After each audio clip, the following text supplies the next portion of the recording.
Welcome back to Real Sports Talk, home of the realest sports talk. I'm your host, Run It Up Rue, and we got a special for you guys. The Dallas Cowboys for our offseason, all 32 preview special. My Cowboys, your Cowboys, our Cowboys is up on deck, and we're going to talk about it. We're going to go over everything you need to know going into the offseason, what they need to do to get better, and what 2025 may look like. Plus, we got a 7 mock round draft. You know how we do it. Let's get it going.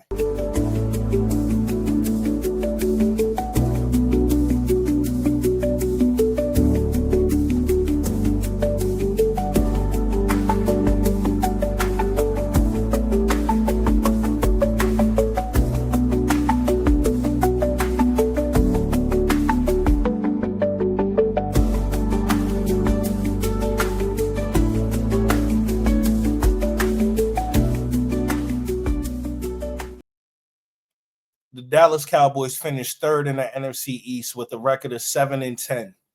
The Dallas Cowboys have very low expectations going into 2024. I know I can at least speak for myself. After losing to Green Bay in the playoffs, in the first round of the playoffs in 2023, it broke the Cowboys fans' hearts and trust in the organization, and that required therapy. So we went to therapy. Everybody take a minute, take a deep breath. Let's work this out together, right? Yeah. I'm good. Okay, we're good? Thanks, Doc. Yeah, no problem. Just take a big, deep mountain breath. Up the mountain, down the mountain. Okay, no, and down. And Boom. good. Here we go. There it is. That's what I needed. Yeah, good. All right, here we go. Cool. So, how you doing? Wait, the 90s are so long ago. All we've done since then is choke in the fucking playoffs. Sorry. Way to go, dog. Playoffs, that word. Oh, okay. Slow. I don't think this is helping. I think you should slow down your breathing. Okay, I'm trying, but the word playoffs, I can't say it. I can't. It freaks me out as a Okay. Cowboys fan. When we get to the playoffs, we just You choke. yes. You need it. I hate to hear that. I see a beach. Okay. I see Tony Romo No. and Jessica Simpson. No. What? And it's the week before he chokes against the Giants in the playoffs. No. Talk about Jessica Simpson. I can't. We're not ready for that yet. Or the Dez catch. Don't talk to me about the Dez catch. We're not ready for that. But it requires some recovery, right? This was a long season for Dallas Cowboys fans. Plagued with injuries, plagued with innuendos, quotation marks. I mean, it's just a long season. And, it was all set by the term all in. Everything but all in. But as mad as the fans were, and as mad as the fans are, here's Stephen Jones. Want them to have emotion. I mean, apathy is what you don't want. And certainly we understand the emotion involved. And we want our fans to love our team. And we also want them to have emotion when we, don't deliver great results, which 7-10 is not acceptable. Not at from all. our viewpoint. And the lack of success in the postseason is certainly something that's frustrating for us as well, that we want to do something about. Yeah, well, it's very frustrating for the fans as well. Empathy is what they don't want. Well, they got a lot of it, a lot of animosity. We just don't trust anything that's coming out of this organization's mouth, especially after you feed us the all in phrase and then do everything but go all in. Everything but go all in is what you do. There's nothing I'll do. There's no check I won't write to win a Super Bowl. All in. All in. And we get a veteran linebacker in Kendricks. And that's it. Oh, we bring back Ezekiel Elliott. That's what all in looked like. The Joneses and the leadership for Dallas, they didn't add any major upgrades and allowed the head coach to play out his existing contract. Well, going into the offseason, the fans, we expected major changes and upgrades just to be let down. The leadership also thought that it'd be a great idea to have Dak Prescott be signed the day of opening day against the New York Giants. I'm sorry. It wasn't the New York Giants, the Cleveland Browns. Wasn't smart. It didn't allow Dak to have any time to build any form of chemistry with his weapons or his offensive line. And that probably is a key reason to the slow start to the season with Jerry and his antics, always looking for that no headline is bad antics, but nobody could have foreseen Dak injuring himself in week 9 against the Falcons. Nobody, I don't think they foreseen that, but they also didn't foresee other injuries that we face this season. But smart organizations, they prepare for that. The only reason why I feel like there'll be any kind of motion or traction this season is because of how bad last season was. And it's very hard to spin last season, and they can't go about status quo having those kind of seasons. You give them a 12-5 season, hell, they'll do anything, act how any way they want to. But you go 7-10 as a Dallas Cowboys, and you got to answer for that. Whether or not you get fired, you have to answer for that.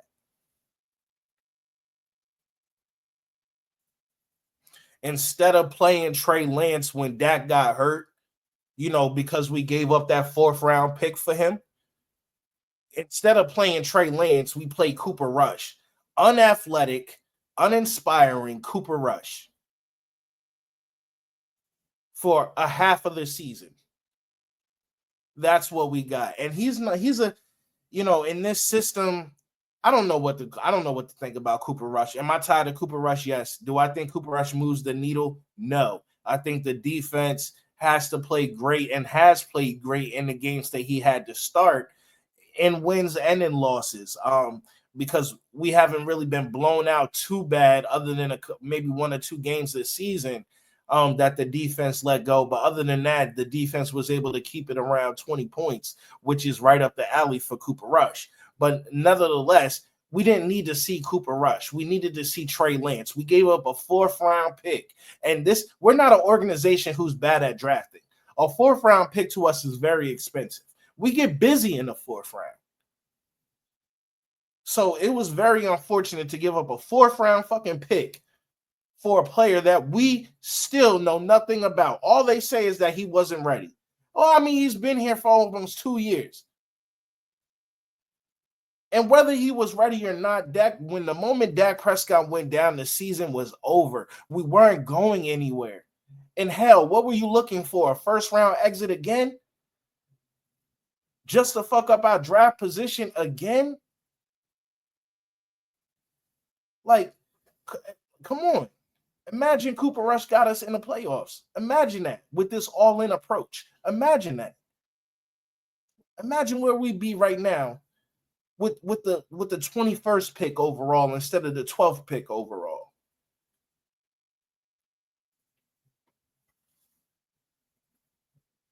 If that wasn't bad enough, Jerry brought back old-ass Ezekiel Elliott to an already bad running back room. Now, I'm not going to say I'm a fan of Rico Dowdle. Rico Dowdle doesn't move the needle for me. He gained 1,000 yards behind the O-line that was just depleted and not coached very well, not coached up very well.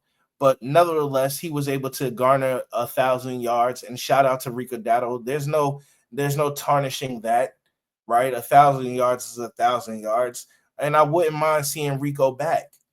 but he's not our starter. He needs to be the rotational guy. I would love him as a rotational piece.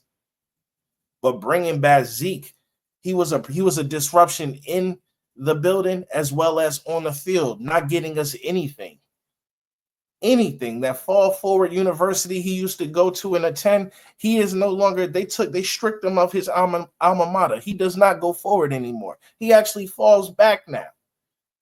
1 yard here, 2 yards here. Hell, even when there's a gap in a space, he's not fast enough to hit it. There was no reason to bring Ezekiel Elliott back. No reason at all. And he showed his ass. I mean, late to practice, late to team meetings. He had to be suspended numerous times, ultimately just sent home.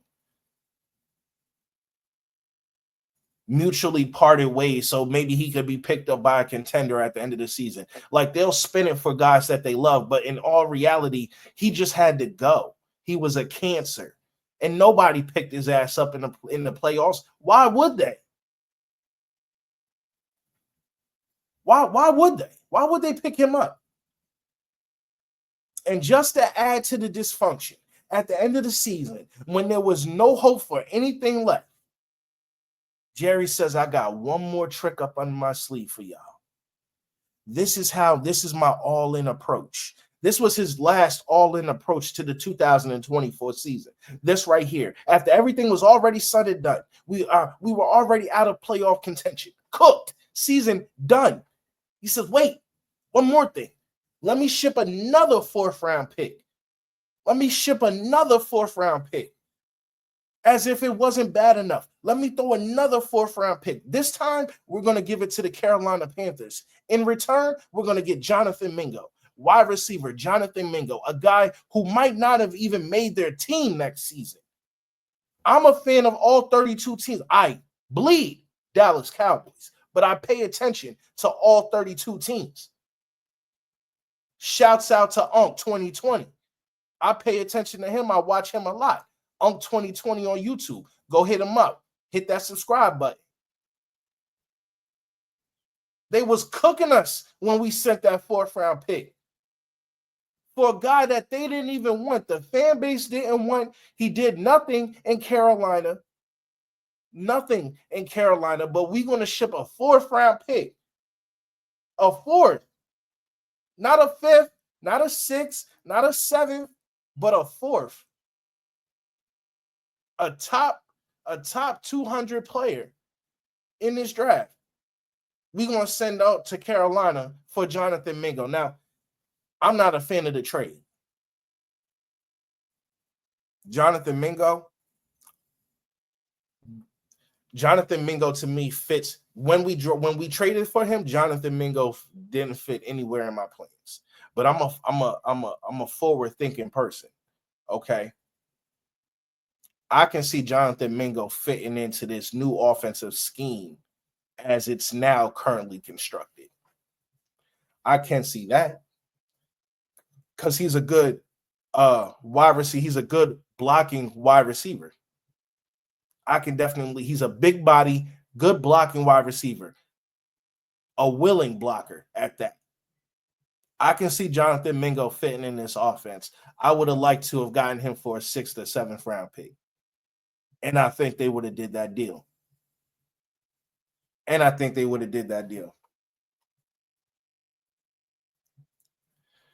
But that wraps up the summary of how the 2024 season went. I might have forgotten some things. If I did, leave it in the comments section so I can take a look at that and charge it to the mind, not the heart.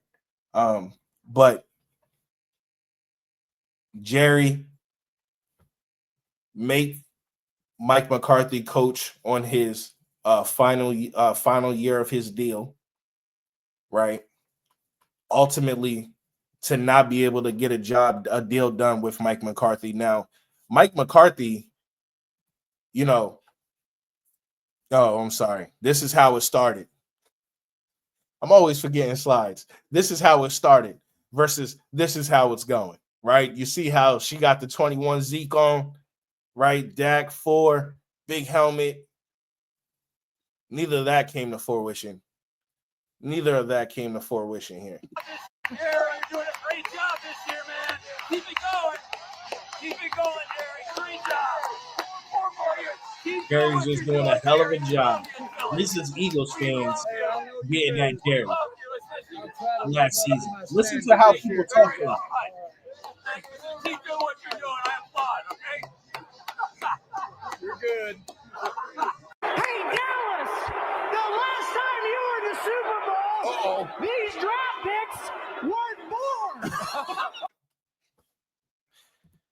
Look, Jerry deserves everything he gets. He deserves everything he gets. If I was in the crowd, I wouldn't have said anything in his defense. Hell, I might have took off my jersey and started saying some things my damn self, because it's ridiculous as to where this organization is right now. And I do hold him responsible for about 95% of that. I think his son has a lot to do with it as well, but I'm only going to give him 5% because Jerry still runs everything. That's ultimately how I'm feeling as a Dallas Cowboys fan. That's ultimately how I'm feeling right now. Hopefully we see better days. But Jerry, he didn't fire Mike McCarthy, yet mutually agreed to part ways. The two couldn't agree on a long-term extension. Jones wanted a 3-year deal and Mike wanted a 5-year deal. Really, I just think Jerry went in there trying to lowball Mike once again, figuring that he didn't have the cojones to stand up to him in a contract dispute. And Mike chose to bet on himself. He honestly, I don't think Mike really. I think Mike enjoyed being in Dallas. I think Mike liked being in Dallas. I think he liked the thought of being in Dallas. I don't think he liked working with Jerry. I don't think he liked working with Jerry at all. I think Jerry is in the way too much. I think there was things about this position that Mike realized after taking a position that just never really sat well with him. And as well as Mike had his own insecurities, but I think a lot of Mike's insecurities, the foundation of that was Jerry, and the way Jerry had no problem bigging up Dan Quinn while he was here, just in his face, like, he could coach this team and stuff like that. Just like Dak Prescott, never really throwing your real full support, not wavering in any support when, thrown his way. He was just never able to give Mike that kind of grace. There was a lot of things I didn't agree with Mike as far as his coaching on the field. I didn't realize some things that was happening behind stage, like even with Amari Cooper, that trade there. It was just rumors that him and Amari wasn't seeing eye to eye, and Mike had his guys in the locker room who would report back to him as far as staff and personnel. Report back to him about what's going on in the locker room, what's the tone and stuff. And Amari was very outspoken about a few things, how he felt, and ultimately he just didn't trust Amari. So shipping Amari out for that 5th round pick, and he was ultimately traded later on in his career for first rounders. But anyway, it had a lot to do with Mike McCarthy. So I don't think Mike too much was bothered about walking away from the job. Now, Jones said he has a great respect for Mike, yet he held him to the last minute of his contract while other job opportunities were being filled up. Mike isn't coaching now this offseason. He took himself out of the running to be the Saints head coach, but I think he's seen the tea leaves on the wall that they really were wanting Kellen Moore, and they got Kellen Moore. So he's back in his barn watching film in Green Bay, most likely.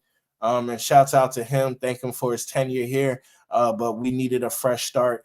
And with that being said, nobody foreseen the coaching hire being as disastrous and just also not taken seriously as it was, in my opinion. Now, if you ask the Joneses if the head coaching search was taken seriously, of course they're going to say yes. But I think you can ask numerous fans, and probably even some guys off the record in the building, and they'll tell you that it wasn't.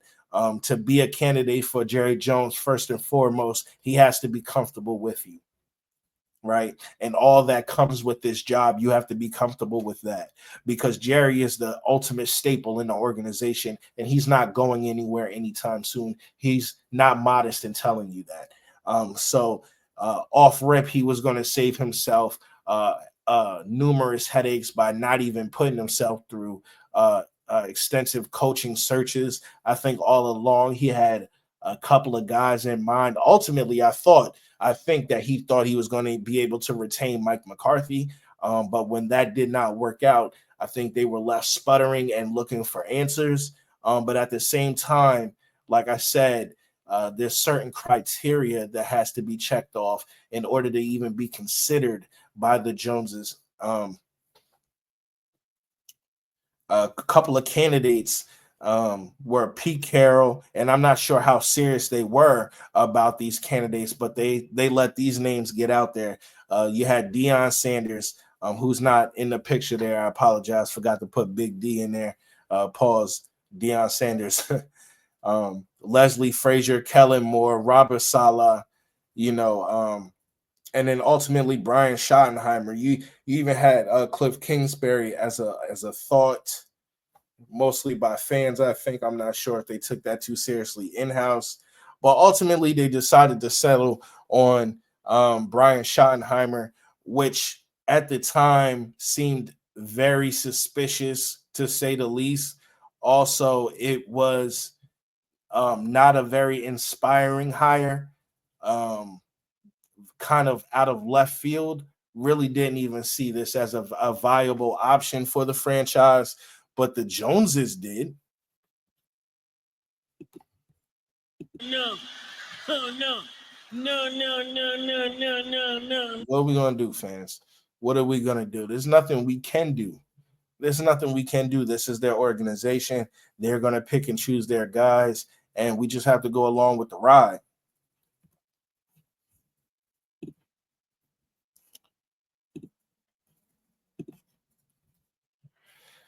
But Brian Schottenheimer has 20 plus years of coaching experience, most notably offensive coordinator for the Seattle Seahawks during Russell Wilson's most productive seasons through 2018 through 2020.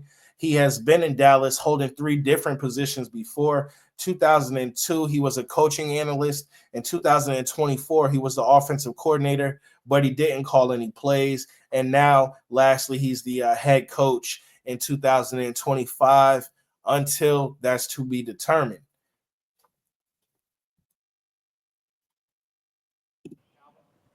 They asked Jerry. Thank you. Steven, Calvin Watkins, why Dallas Morning News. Brian This is for Schottenheimer. Jerry and Steven. Why did you pick Brian Schottenheimer? Very what was it about him uninspiring. that you guys felt like he was the right fit for you guys?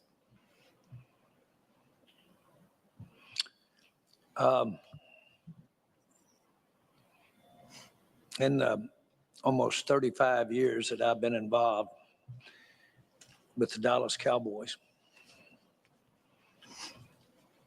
I've only missed one Senior Bowl, 35 years. And I think I missed one combine in 35 years. At the NFL, over the last 4 or 5 years, the NFL, we want to come in a day early so that we can visit with prospective coaches for the future of my team and any of the teams. In 35 years, I don't think I've ever visited with a coach, but what in my heart and mind, I wasn't having an interview. I don't think I've ever had a coach visit with me that wasn't prospectively thinking maybe someday our paths might cross. I know Jones might give me a little thought as I'm along the way. I've been around a lot of coaches. As a matter of fact, I wanted to be a coach. except I wanted to live better than I thought coaches live. I wanted to drive a little bigger car, and I wanted to fly in an airplane. Had I known what I'm paying them now, I'd have been a damn coach.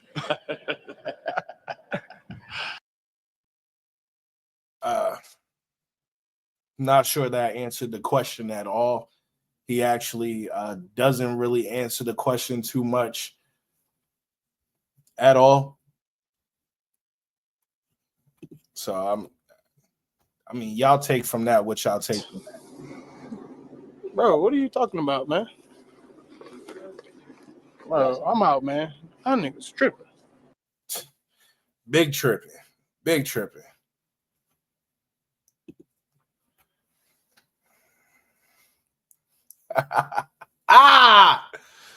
God damn it. What are you talking about, Jerry? He asked you a simple question. Why him? Why him? You start talking about how many Reese's Cup bowls and all this sugar bowls that you done missed in combines, and bruh, that's not what we asked. That's not what was asked, Jerry. We're tired. We don't want to hear your stories. We don't want to hear your stories, man. But to do what we need to do, it's going to take incredible amounts Brian. of hard work, but we're going to do it together. Our team, the Dallas Cowboys, will be driven by a competitive spirit and a love for one another. I mean, his coaching philosophy focuses on building a winning culture and a balanced offense that marries the run and passes. A lot of cut, splits, shifts, and motions to distort the defense. Brian believes in a system isn't flexible enough to do what players do well, then it's probably the wrong system. Most importantly, he believes in hiring a coaching staff that is passionate about football and have a relentless work ethic. Risk. You also brought up Super Bowl. What about this move gets you to the Super Bowl? Because that's what the fans are talking about. And Shadi, by the same token, question for you and for Shadi. What difference can you make from the Mike McCarthy era from a cultural standpoint that gets him over the Great question. Mike's one of my best friends. And when you talk about what Mike and this football team has done over the last 5 years, it's been some incredible success. One of my greatest strengths is my ability to create relationships. Relationships that are built on trust, respect, connection. I'm really good with X's and O's, but I'm great with people. And the type of men that we have in this locker room are excited about that.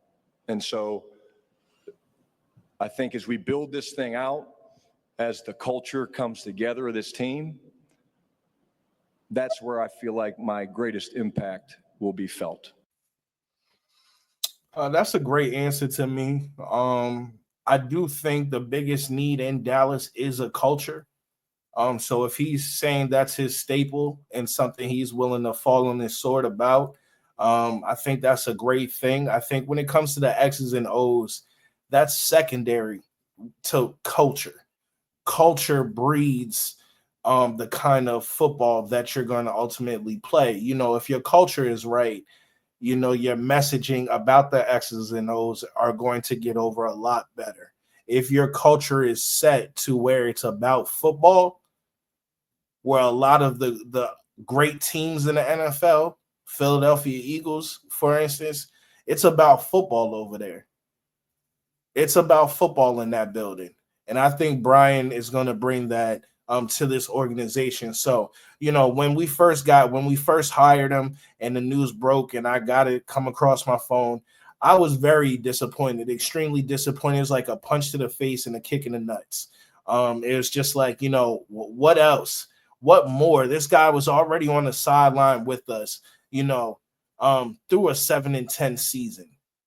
through through a playoff a loss, I believe, and so I ultimately challenged any idea that Brian could come in and have any kind of positive change on this organization. But as the dust settles and I'm listening to him more and have done my research and ultimately seeing how this team as a staff has come together, and we'll get into the staff here shortly, I have very high hopes for where this team is going. So let's listen to more of Brian. Boy, here we go. Here we go.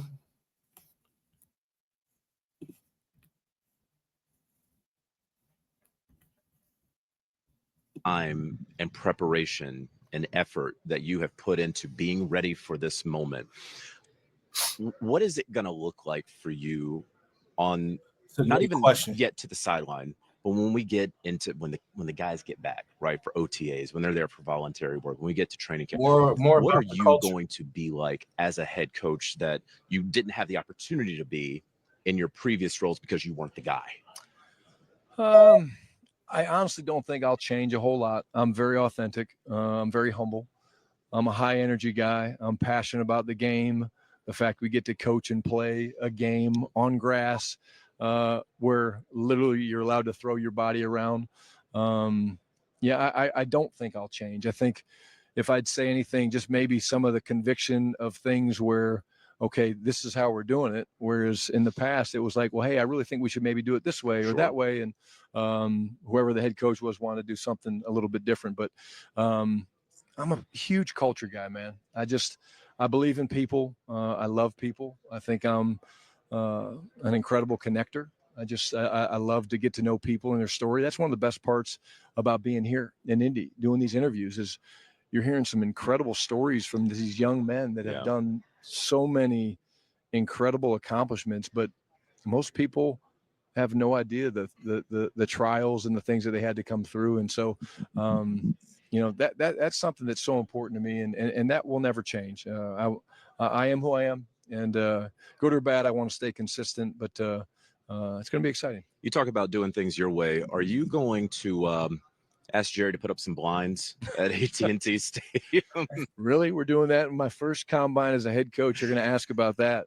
I well, think we've answered that question last year a little bit, but it's a beautiful stadium. It is a beautiful stadium. There's no doubt about it. He does not have the autonomy to go upstairs and ask about the curtains. When he was hired in a press conference, Jerry Jones called the hire a risk. The last thing he can do is be at risk and go upstairs and make any kind of demands. Luckily, I do think that the organization is willing to work with Brian, especially going into a season where things have to work out. Lucky for him. Does culture, this is a philosophical question, does culture breed winning, or does winning breed culture? I mean, It's a great question. I think you start with culture, because I think when you get people aligned, yes, that breeds winning. Yes, because there's going to be tough days. There's going to be tough games that, quite honestly, you don't play very well and you're going to lose. It's the National Football League. And if the culture's not right, I think it makes it a lot harder to overcome those difficult situations and stretches. I know, like, Yes, it does. Culture is everything. Like I said, I think that's number one going into this offseason. Dallas has to fix the culture, right? And it's not done in one season, okay? But you have to start somewhere. I want y'all to think of the Detroit Lions, where they were as an organization, and then input their head coach, Dan Campbell. Input knee biting, right? Implement a philosophy, a standard, right? And then hold people accountable to that standard.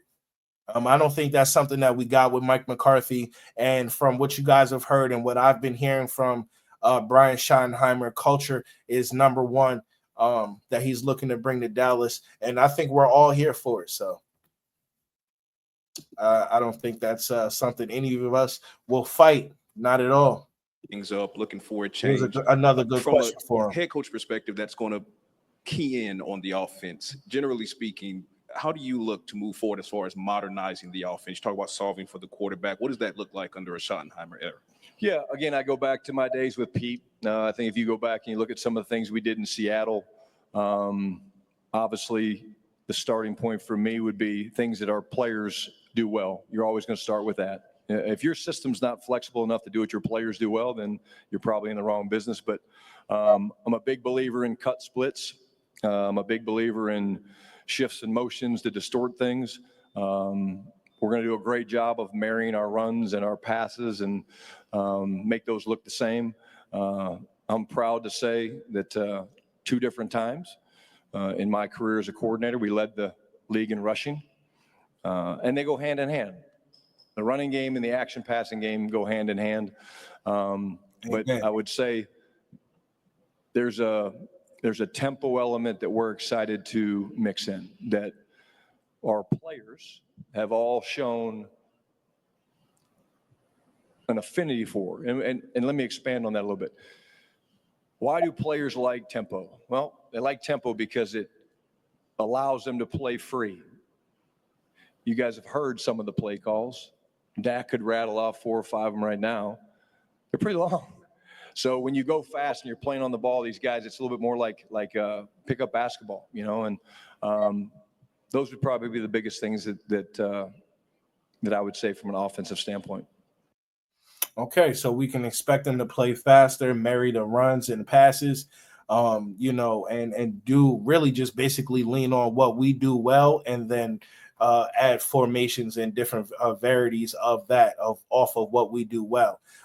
If I asked anybody who's a fan of the Dallas Cowboys in previous seasons, what is it that we actually do well under Mike McCarthy? What is it that we actually do well, regardless if Kellen Moore was here or not? What is it that we actually do well? If we needed to go back to what we do well and lean on that, what do? We don't do anything well. We don't have a staple. We don't have the run game that we can lean on. You remember when Murray was running the ball behind that great offensive line? Man, then you couldn't tell us that we weren't Super Bowl ready during them seasons. Ezekiel Elliott, first couple seasons in the league, you know what a good running back does for your franchise, for this franchise. So, yeah, I think a lot of things is going to improve just by adding a run game. I think this coaching staff that was assembled to do just that.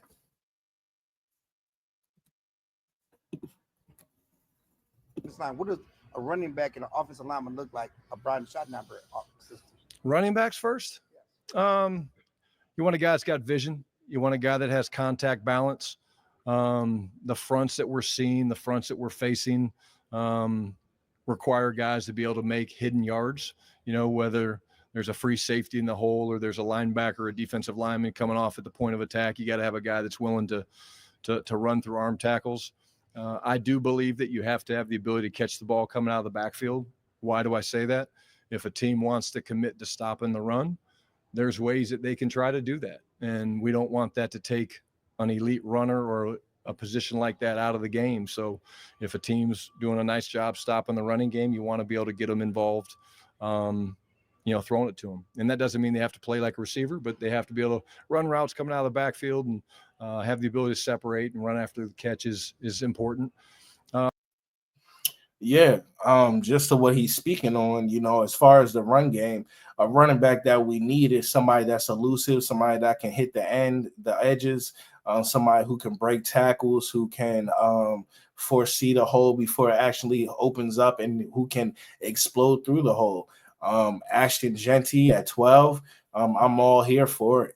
But this running back room, regardless of who we draft, who we bring in free agency, it needs to look completely different. And our emphasis on the run scheme needs to be different. And once again, this staff that's been implemented here, I think was brought to do just that.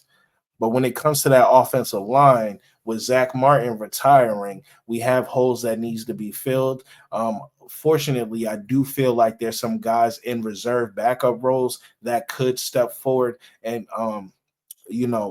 be the missing link on this line, whether it's a Tyler Bass, whether it's moving Cooper Beebe to center, from center to guard, drafting a center, or maybe even putting Matt Hoffman at center.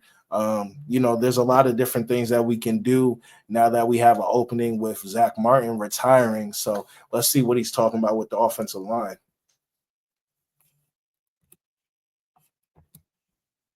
Offensive lines, it's different. It's based on whether you're talking about the interior guys, centers, guards are a little bit different. Tackles are a little bit different. But the thing that I'm interested in watching is the development of a couple of the second-year players. You watch Cooper Beebe, Tyler Guyton, those guys. Tyler Guyton's been in the weight room every day. He's working his ass off. Well, and to me, that's really exciting. But I think the influence of Clayton, the influence of Connor Riley, I think that package was so important for us, and I think we hit a home run. Could you move Cooper back to guard? Is that on the Yeah, we'll see it. We're always going to play the best five. It'd be hard to move a guy that had that much experience playing center this year at a high level, but anything's on the table depending on playing the best five. Brian, as head coach, it's not. Hey, man, let's just play the best five. Let's play the best five, whether it's moving Beebe to guard, Hoffman to center, or whether it's drafting a right guard, or whether it's moving Tyler Bass to right guard. There's definitely some options here. Hell, we might even see Tyler Guyton on the right side, not this season, but maybe going in the future, depending on how he plays this season at left tackle. Excuse me.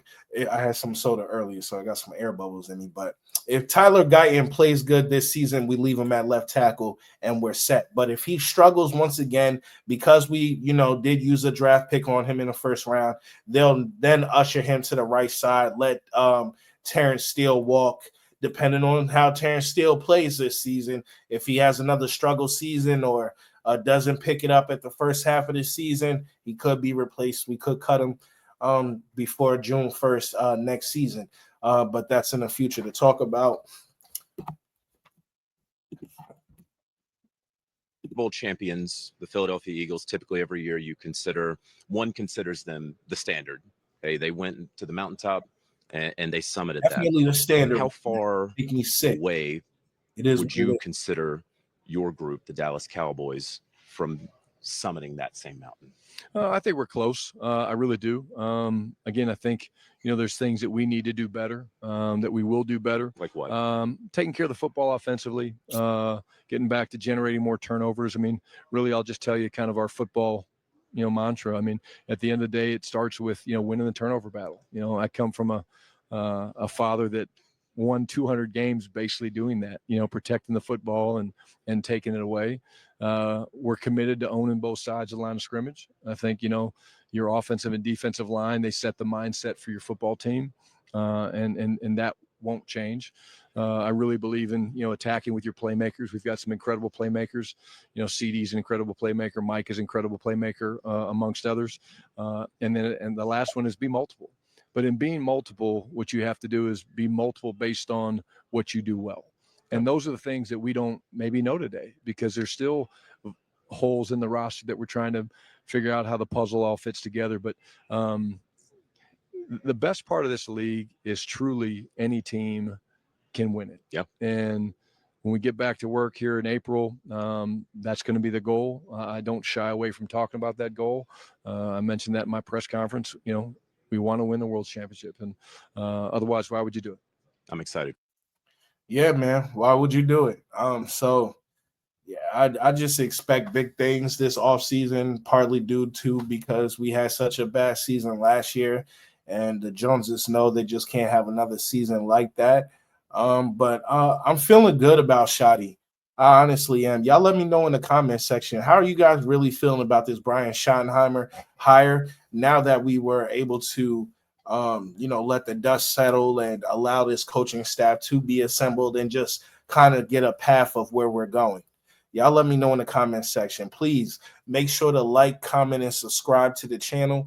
I'm still in the hunt for 100 subscriptions. So please ring that bell, hit that like button, leave a comment, and more importantly, subscribe to the channel. It's your boy.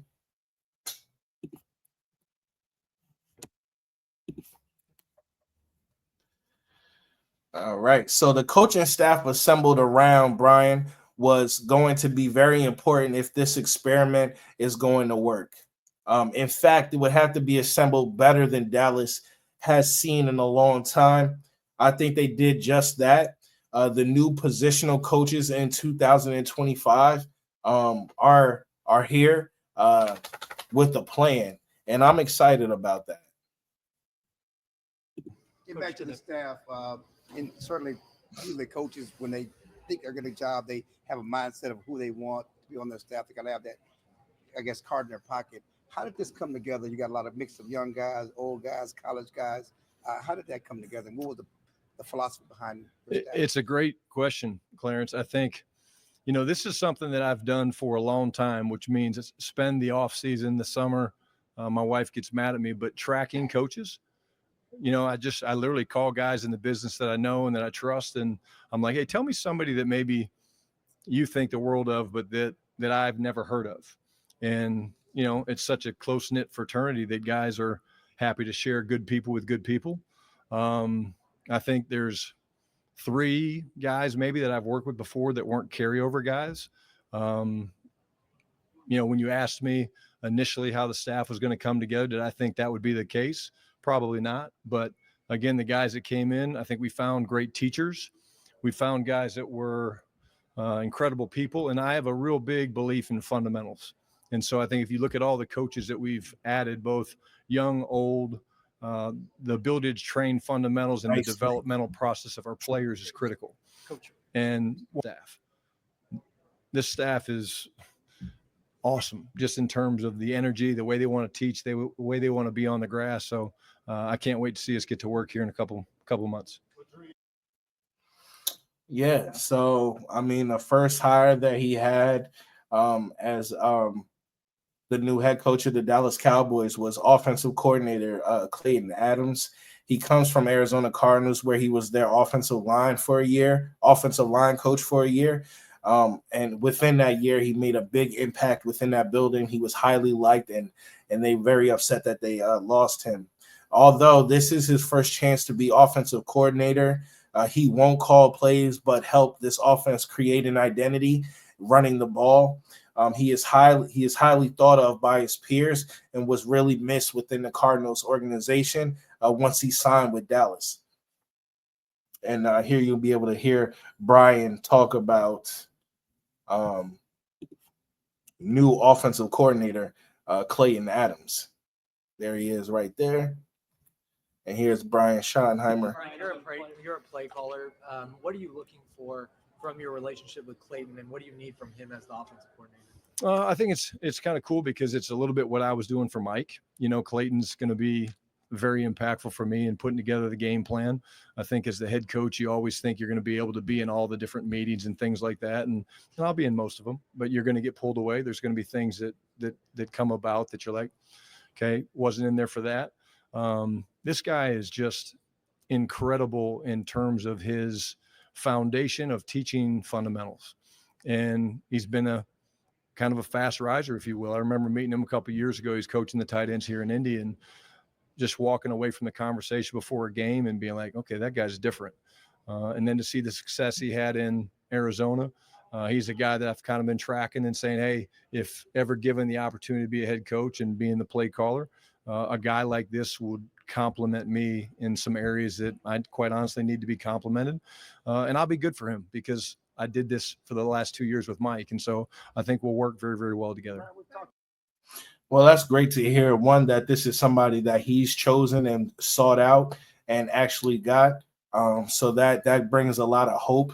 I think Clayton is coming in with a great opportunity with hand, even though he's not calling plays. I think he has a chance to put his own staple on this offense in the direction that it takes. And I think he's here to do Brian Schottenheimer justice.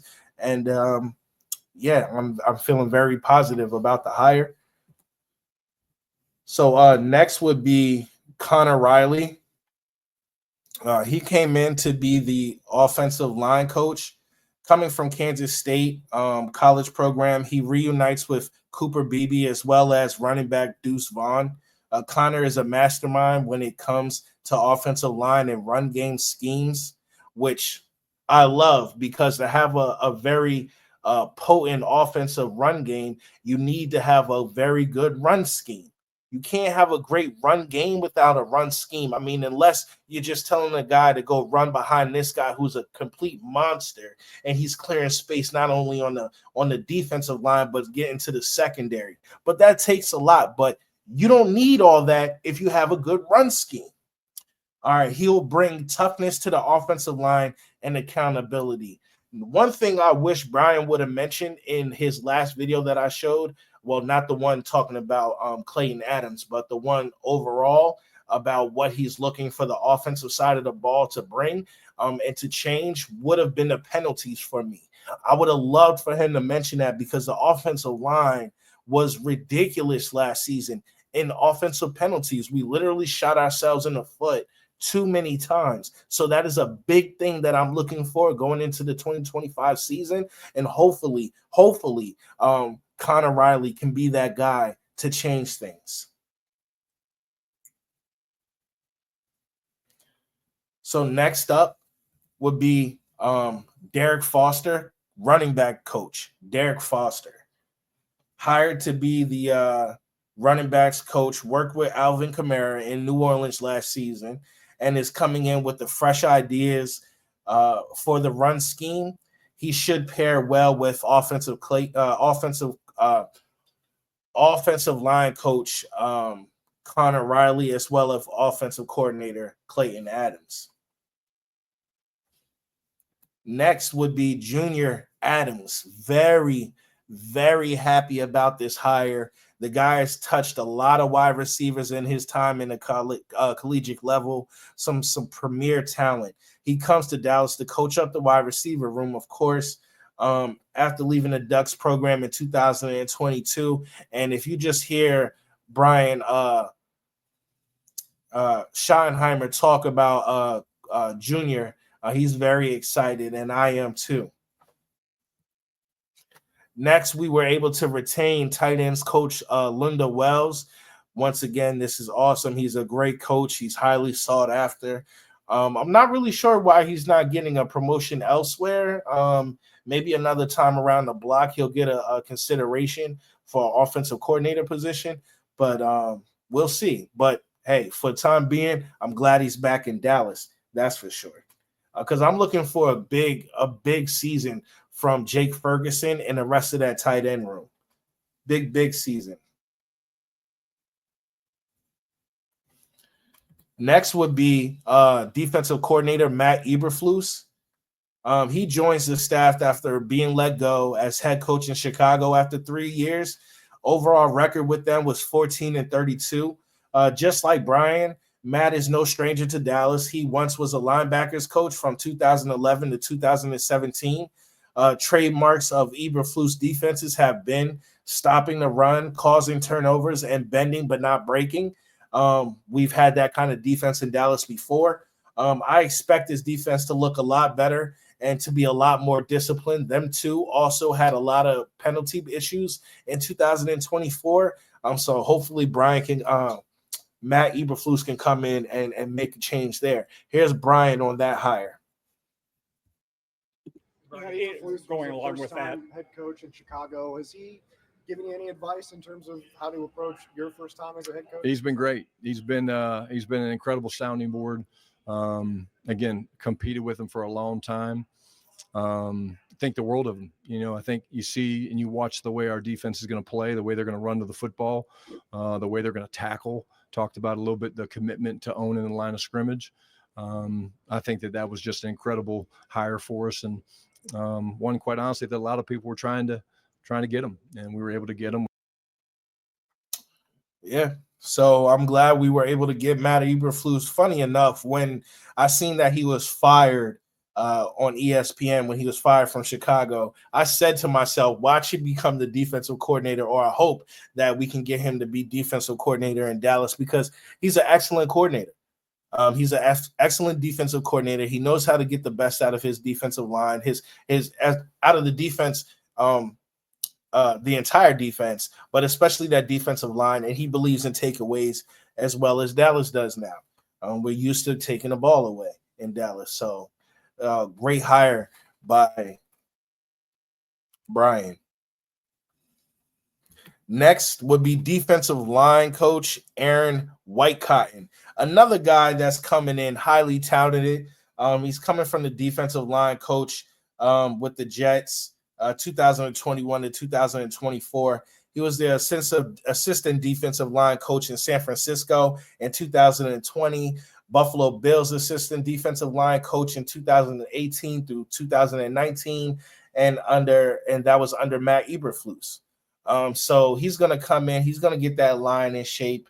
And I'm expecting some big things from this defensive line, especially with this new defensive line coach who I'm excited about, Aaron Whitecotton.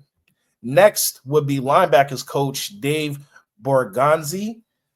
Dave Borgonzi is a rising star and was fielding multiple offers before ultimately landing in Dallas. He previously worked with Eberflus in Chicago and was a part of the Cowboys staff in some capacity during the early 2010s in breaking down Eberflus's defense. In 2000. In breaking down Eberflus's defense, linebackers are of extreme importance. So it makes sense that Borgonzi was brought in, seeing how he's followed Matt everywhere else he's gone, coaching up his linebackers.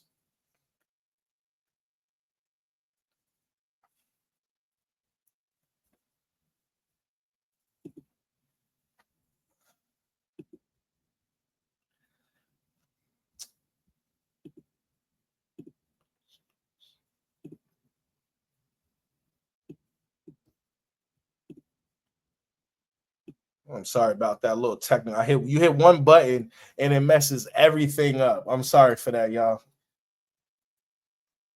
Please forgive me. But that's linebackers coach right there, Dave Borgonzi. 1 second. I'm just trying to little technical difficulties here on the back end. I'm just trying to get it together. 1 second here.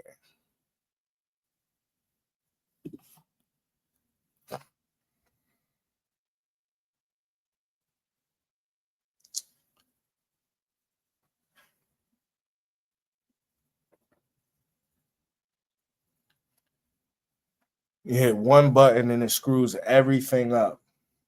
Sorry for that. Sorry for the inconvenience. I was on a roll.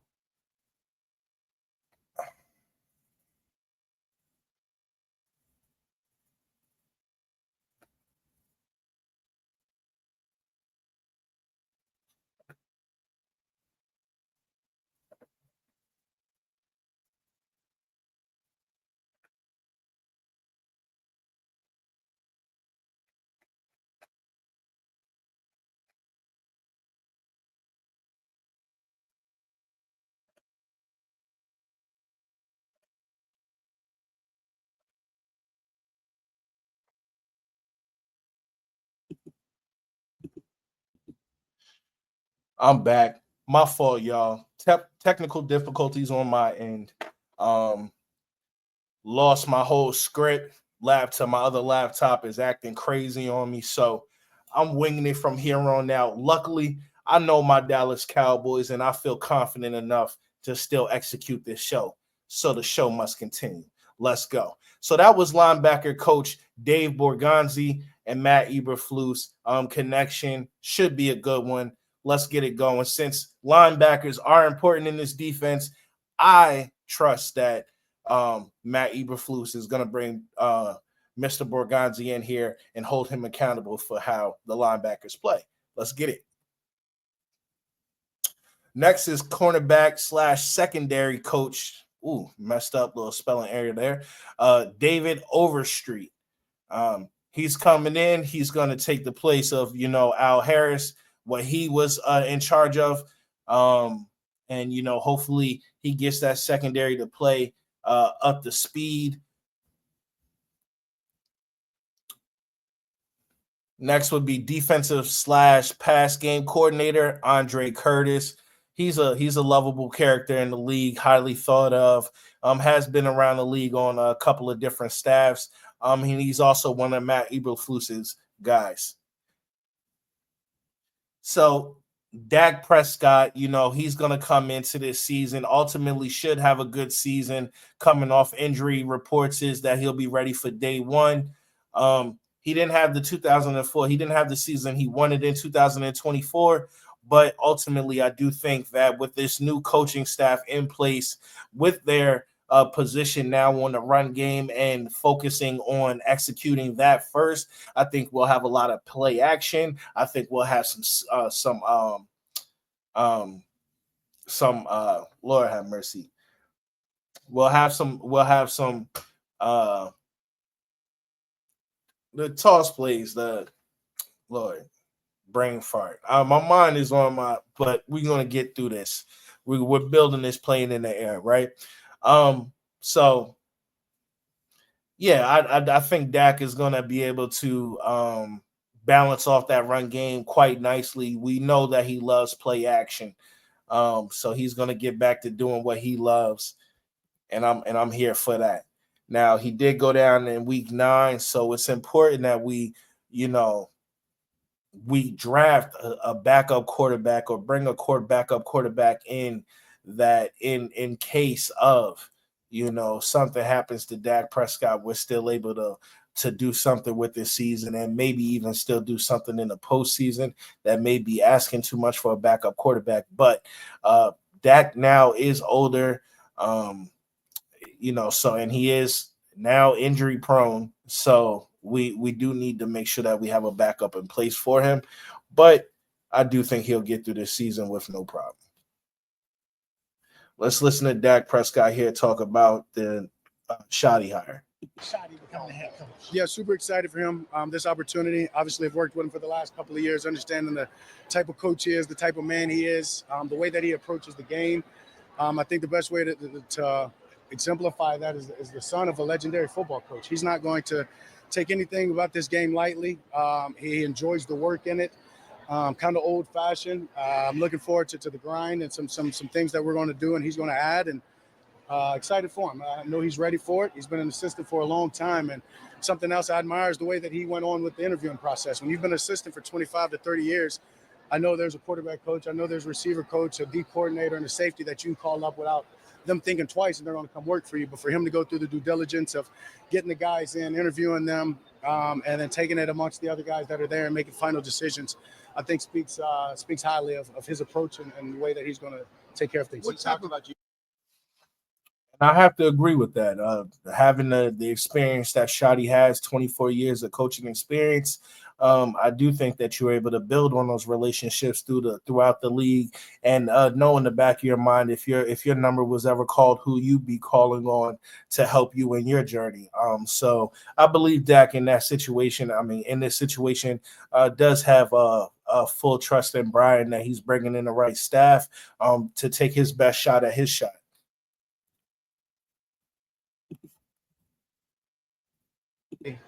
That he's What do you expect to be different? Yeah, and then honestly, I think he spoke on it in the press conference, right? And then following this year, we just got to get to running the ball, being a little bit more, consistent on that. And then from there, go back and look at the numbers. I've always enjoyed play action pass, so just being able to get back to that. But you got to start with the run game, and when you have that, the rest of the offense can open up. You saw that this one more. When you see what the Eagles just did, how far are you guys away from that level? I feel like we compete with the Eagles and beat them for the most part when we played them. I don't want to say check the record when they're the guys holding the trophy right now. So credit to them. They've earned it and they deserved it by all means. But, yeah, very close, especially when you even watch the NFC game, the NFC Championship. And those two teams that we battle against each and every year a couple of times. And as I said, feel confident about we've gotten the better part each and every time. To see it in such a dominating fashion, credit to them. It's our turn and it's on us. All right. Okay.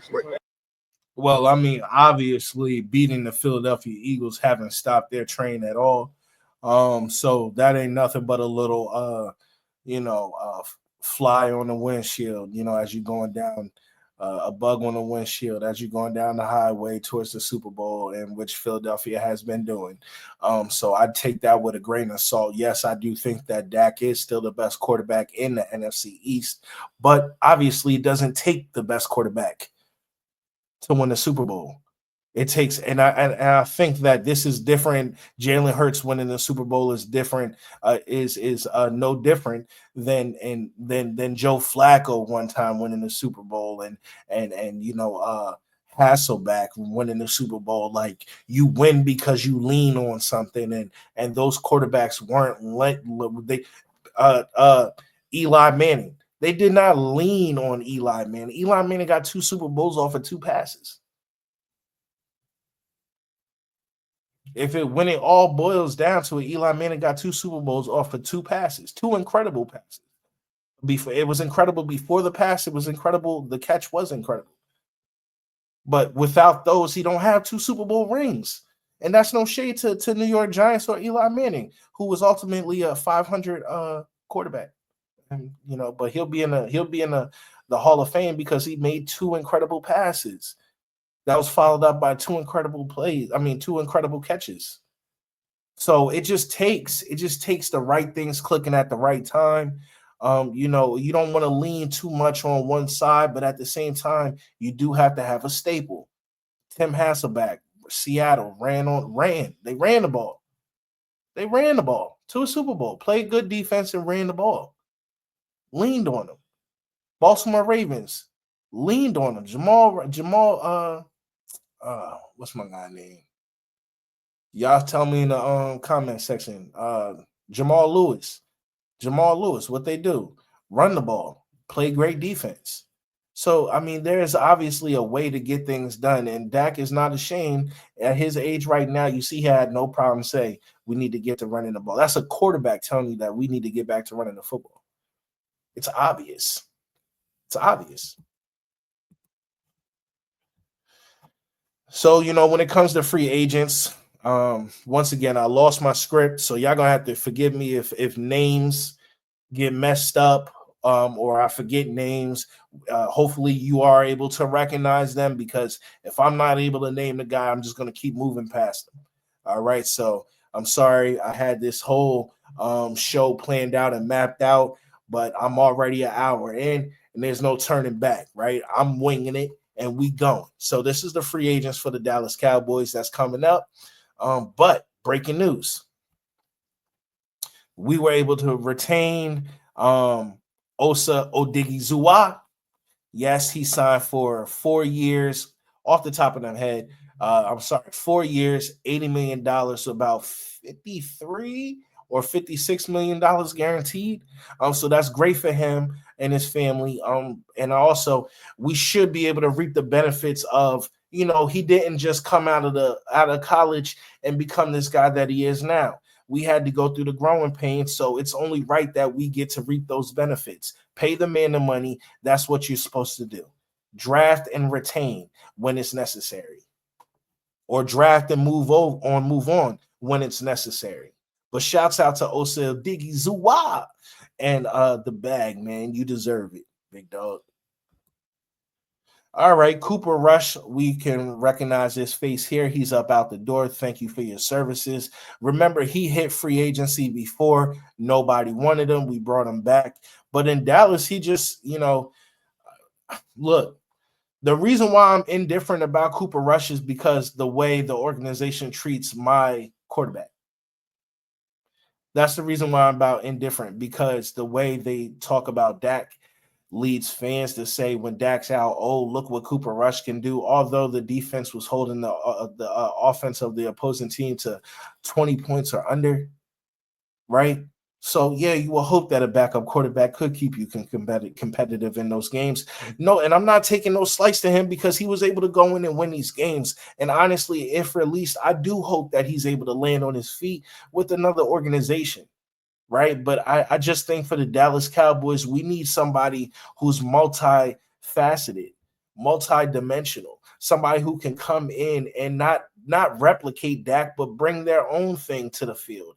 Hopefully, we don't have to change the game plan too much for this quarterback. But at the same time, you want him to, if he's able to do something that's going to result in wins, we want him to be able to do that. Play you. Don't worry about coming in and play as Dak. If you're more mobile than Dak, I want you to take the fuck off.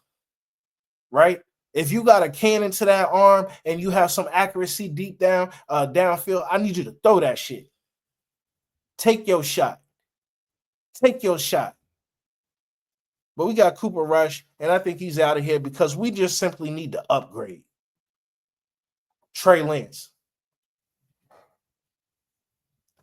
Listen, Trigger Trey. It's not your fault you was drafted high, my man. It's not your fault.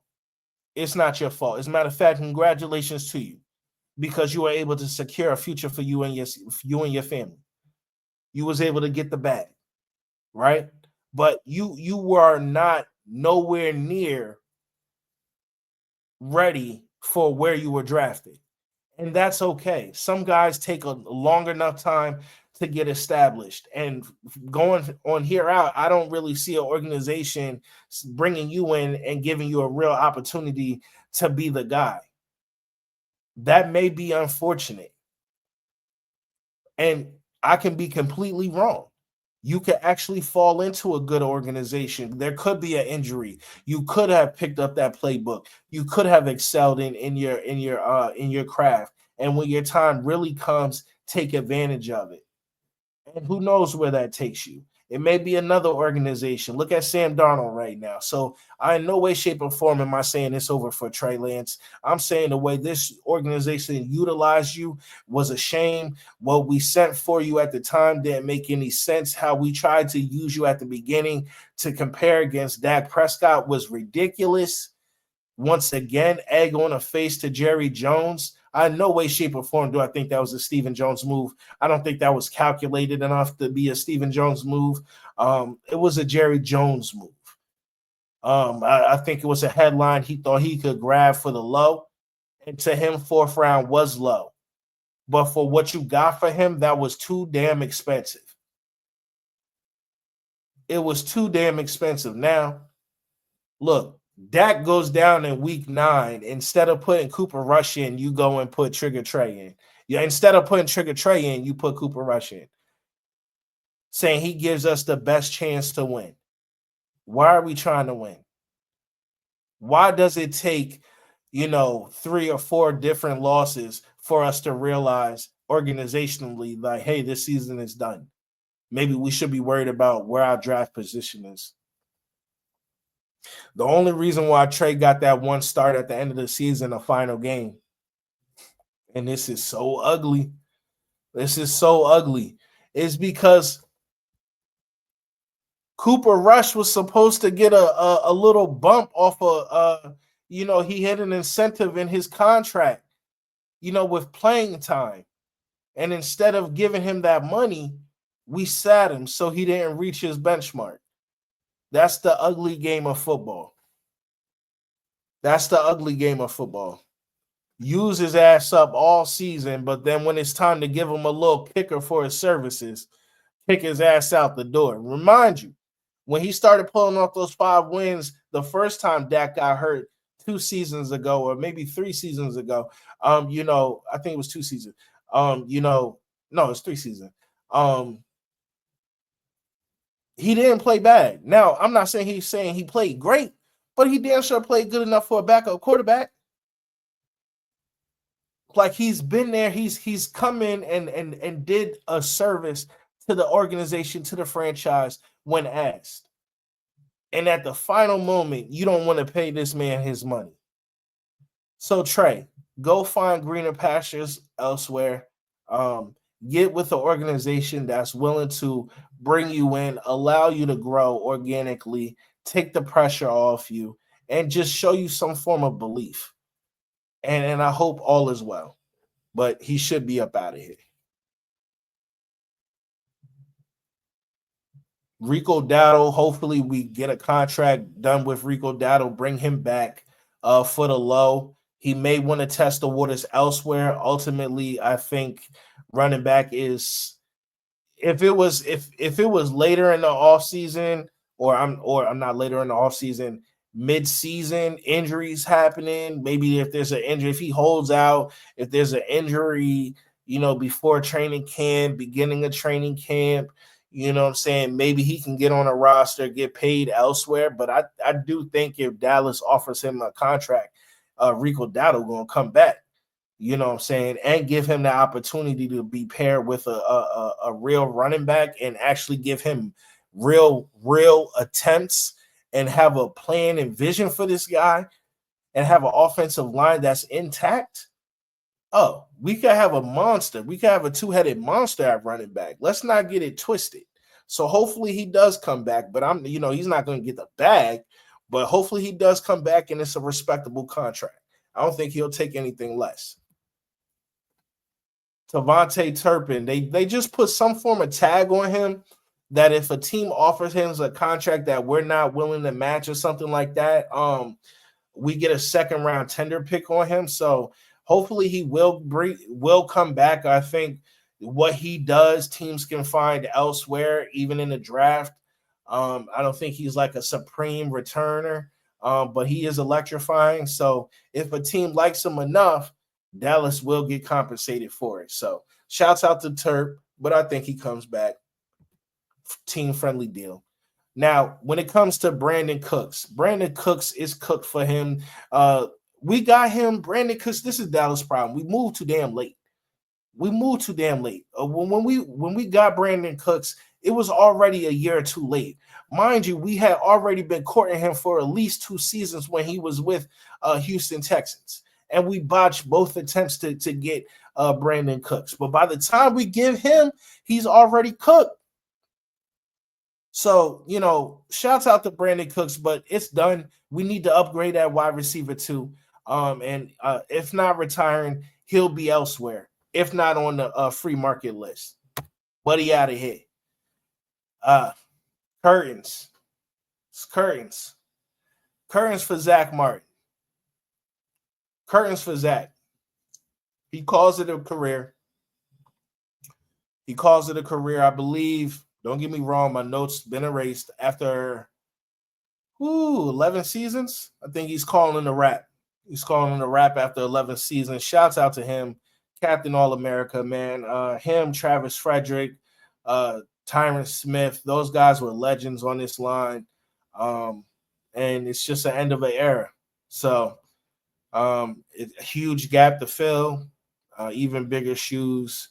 Great guy. Great teammate. And I wish him and his family the best of luck going forward. Shouts out to 70. We appreciate you. Okay. Yume Udoka. I think we're just going to upgrade at that swing position. I didn't like him at left tackle last year. I think that was a stupid way to use him. I'm glad that offensive line coach is gone. He's out of here. Kick rocks, kick dust. Hasta la vista. Don't want to see you or be ya. Bye. Yume Udoka. At guard, I had no problem. Tackle, don't want him. Can't forgive him. Can't trust him. Won't win with him. So as a backup tackle, don't like it. But depth at guard, another key turn you've heard Brian mention is consistency. Jerry and Steven has also mentioned consistency. I can see him maybe if we don't draft the lineman in the draft, right, and say we just plug and play, like either we move Cooper to right guard or input Tyler Bass to right guard, right? Okay, now we're talking about Yume Udoka as backup depth right there. That could be one way to look at it, and I wouldn't mind that. I'm also not against them drafting an offensive lineman in the draft, but just not first overall, and I wouldn't even use a second overall. We need weapons. Think about this. We have not drafted a weapon high since Ezekiel Elliott. Not Ezekiel Elliott. CeeDee Lamb. So, yeah, I would bring Udoka back as depth, right? We just, like I mentioned, got the deal done with Osa Odighizuwa, so he's off the market. That's big for us, and it's a welcome addition to this show right here, being able to let y'all know that he's under wraps now. Tank, Lawrence, he's also mentioned that he wants to be back in Dallas. If offered a respectable deal, he'll sign it. And I kind of foreseen that coming. He's taken multiple team friendly deals. He's just a guy that's a homer. I think he loves being in Dallas. And he's also at the end of his career. This could be a contract though that just end up doing us no good in the long run. It's just a good farewell for the player. Giving him a last dance kind of thing. But I don't really see us offering more than a 2-year deal for him, and second year being a team option. But I do see Tank come back. Hopefully that foot is better and he can play all the games this season, or majority. I would take majority. I think we all take majority. We missed him. He, as much as he doesn't get sacks, he's definitely good at stopping the run and setting that edge. So I always love that aspect to his game. Kendricks, I'm not sure. Depending on what we do in the draft or free agency, if we bring him back, he's a vet. I'm not saying he's going to get the vet minimum, but team friendly for sure. If he comes back, he played the Green Dot for us last year, but I'm looking to get younger at that position. We had injuries with Overshown at that position, and other positions. So we might bring him back just from familiarity and consistency. So I wouldn't be opposed. Yeah, and another guy, hopefully we're able to retain our guy right here, Jordan Lewis. He's been a staple with this defense for a while. Definitely underrated and underappreciated, but he's been my guy, Deuce. Well, not Deuce, but Deuce right here this season, wearing the number 2. But Jordan Lewis, I hope we're able to retain him. He's a great nickel corner for us. Definitely underrated, man. He just makes good plays, timely plays. He's sticky when he really wants to, except when playing against like really big body slots. But yeah, he's definitely somebody I'm looking to retain. But if not, Jordan, it was definitely appreciated. I wish you best of luck wherever you go, my man. So when it comes to this cap space, right?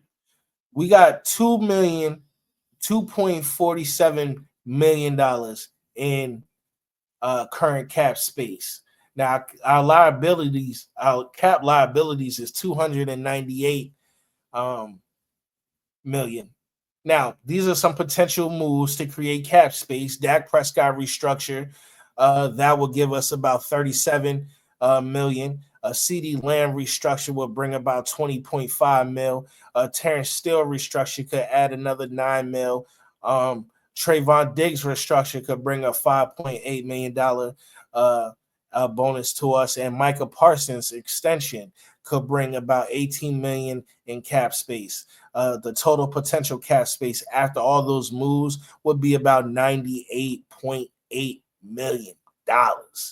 Now, we've seen Dallas have cap space before and do nothing with it, but this is a season where I just think Dallas has taken too much scrutiny for the Joneses' liking, and they're going to try and bounce back in a big way. It was one thing for the Eagles to win the Super Bowl, but for them to be in the NFC Championship game against the Washington Commanders with their former defensive coordinator, with too many of their defensive studs, Joe, and some guys off the offense that we let go, just guys that we really could have used in this season.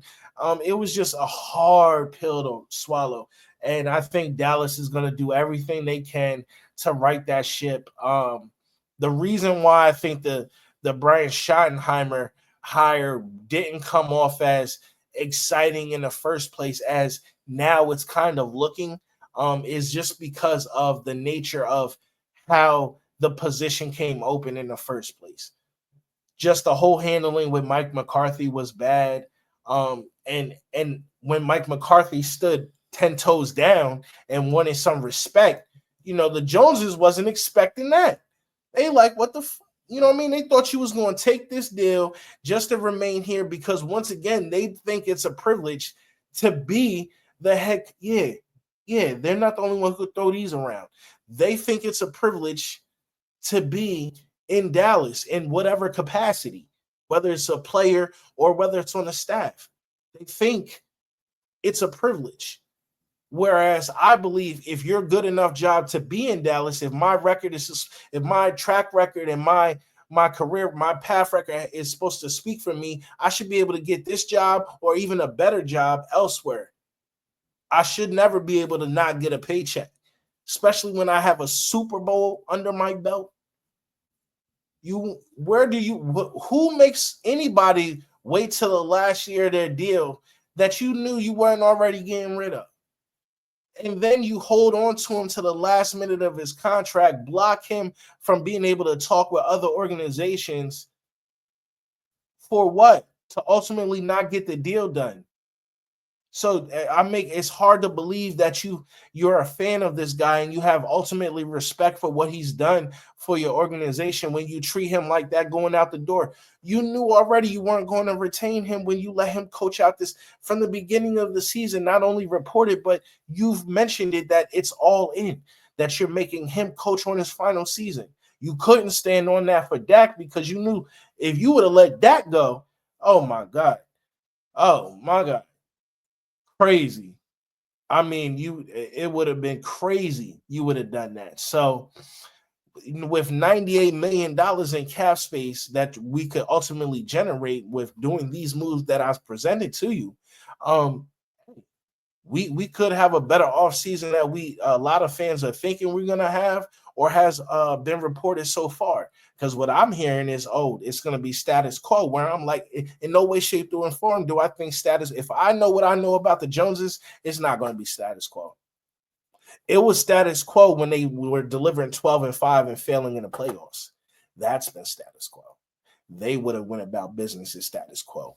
But because they went 7-10, didn't even make the playoffs, was embarrassed the way that they were in all phases of the game, talked about through the fucking mud, they have to bounce back. They have to bounce back. We have to make the playoffs. We have to get to at least the second round.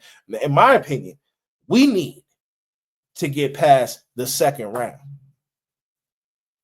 Is that a big ask for a coach in his first season? I don't really take him for being in his first season. He got 24 years coaching experience. He's been waiting on this moment. He said his time is now and he's ready for it. He sees what his take, and he just played the backup role in offensive coordinator. That's what Clayton Adams is doing for him now, right? He mentioned how he was just in that role. I showed you that clip. So he should be ready, right? So that's the cap space situation. Let's hear what they got to say. Okay, you always want to look at your own roster first, so who can we bring back? Who are the guys that we feel like are cornerstones of what we're trying to get done?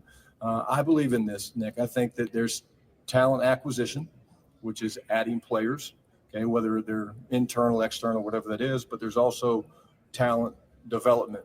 And I think that's where we're focused on right now as a staff is, okay, not just guys that are free agents that we want back, but let's take a Tyler Guyton, for example. Let's take a Deron Bland, for example. And what is the plan for them that we came up with as coaches to help them get a little bit better? Jake Ferguson a couple of years ago, Lunda Wells had an incredible plan for him. And so Ferg had an incredible second year. So that's kind of where our focus is right now. It's just, okay, each guy, and it's not just, okay, these are the 3 areas that we want to improve on. That's easy.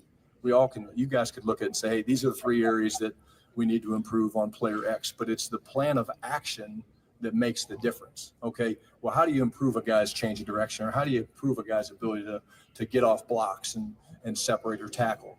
And so those are the things that we're currently trying to do along with the playbook to develop our guys in-house.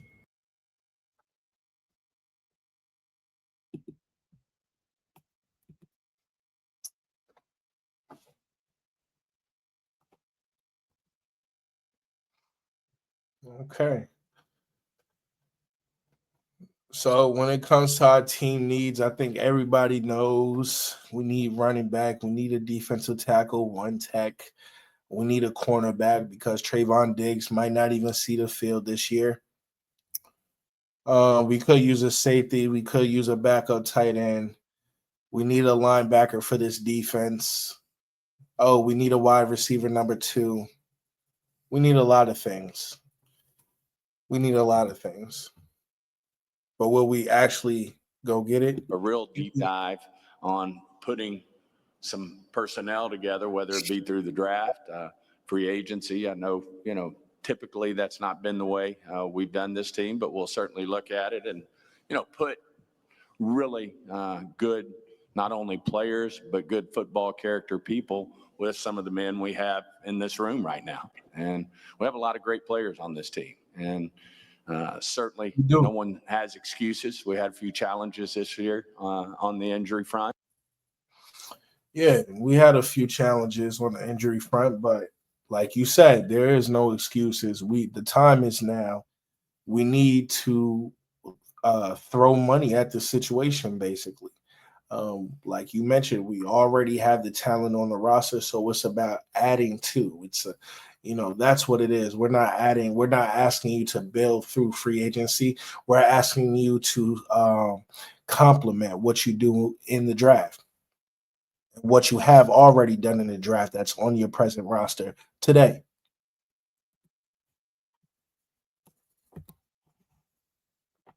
We're going to look at everything we can. We're going to be selectively aggressive. We obviously, there's things in this league. Selectively aggressive. You have and we about to throw the money. We about to resources throw they the allow you bag to at have, you. and Watch. we'll look at that. But We we're going to about try to to throw the improve our bag. football team. Not try. We're going to improve our football team, and we expect to have success next year. Yeah, we all expect to have some form of success next year. Oh, a live free agency tracker. Let's go. Amari Cooper. Can we bring Amari back? Jerry say I'm sorry for the way things went. I think Amari might be interested in pairing back with Dak Prescott and CeeDee Lamb again. I think he enjoyed his time in Dallas. Once again, like I mentioned earlier in the show, I believe it was Mike McCarthy that really had the problem with Amari Cooper. But in my opinion, nothing happens in Dallas without the sign off of Jerry Jones. So I think Jerry and Amari would have things to talk about for sure. But let's keep your eye on that one. Next, Stephon Diggs. Could we bring the brother of Trayvon in the building? Veteran, wide receiver, definitely great hands when healthy, is still that guy, and has the determination to be great. I think him and his brother would love playing together.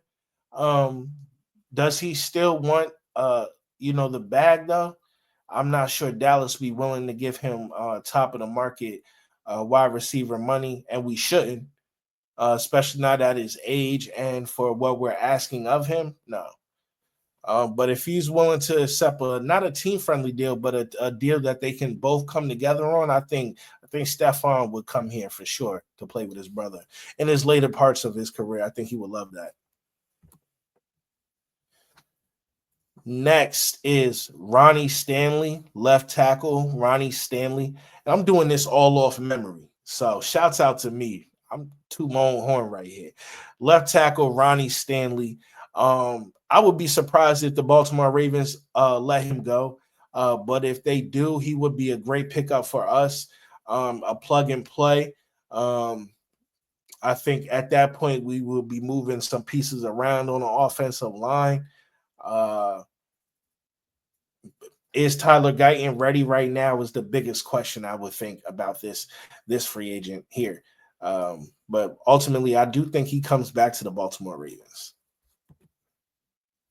Good left tackles are hard to find. Now, running back Najee Harris with the Pittsburgh Steelers here. He's leaving Pittsburgh after his tenure there.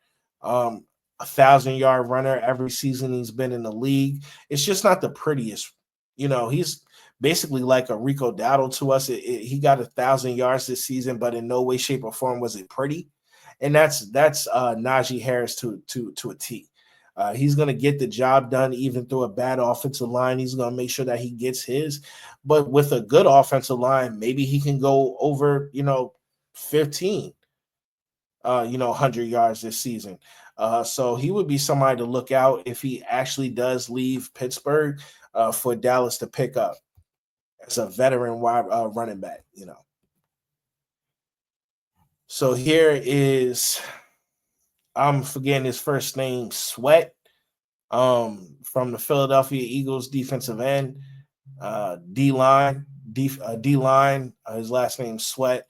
If Philly actually, I think Philly has to let him go just off a contract and where their salary cap is. But they have plenty of guys in that rotation to pick up where he leaves off.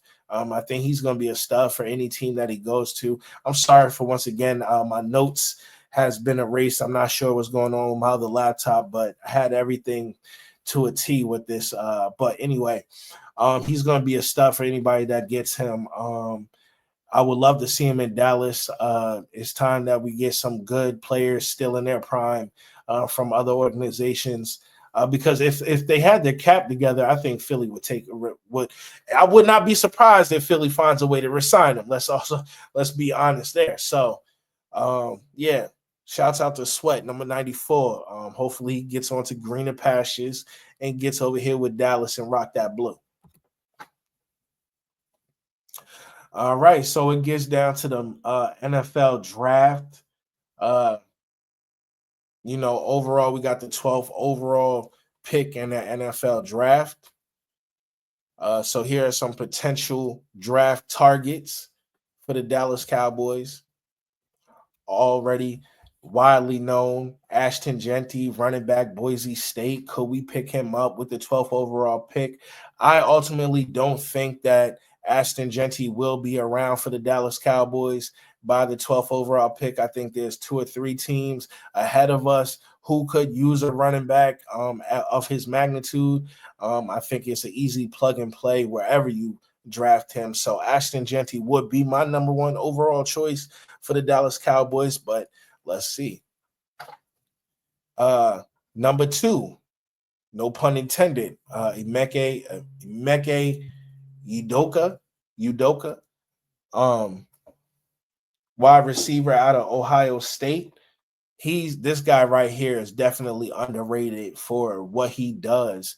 I think he's been in the college game for like 2 or 3 years, and he's just been doing it every season. So I just think he's not like the hottest new name out there, but it's just as far as a guy who is a consistent route runner, great hands, good acceleration, knows how to find separation.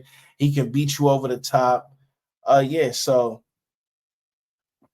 lot of good things to think about. Umoke, well, I'm butchering his name. Emeka Iboka, wide receiver at Ohio State.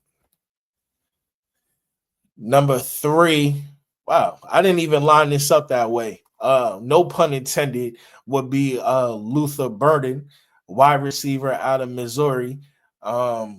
He's this guy right here. He's had one really great year of production.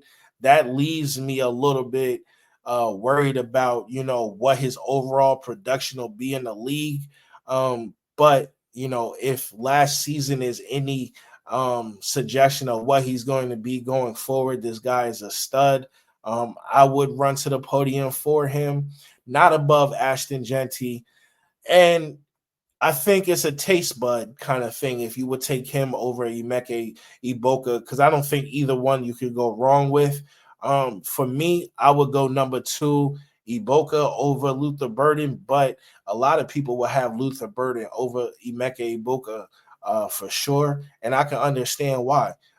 This last season, the guy was an absolute highlight reel. Now, and I'll also say this in his defense, in Missouri, he's been dealing with inconsistent quarterback play. So it could have just been that in previous seasons. I just would have liked to have seen it done for more than just one season. But like I said, I don't think you can go wrong with either one of these guys. All right, so Banks out of the Texas Longhorns. His first name is slipping me here. But he's a good tackle. I think he's a guard, been reported as a guard in the league going forward. We do need a guard, so I can see him being picked up for sure.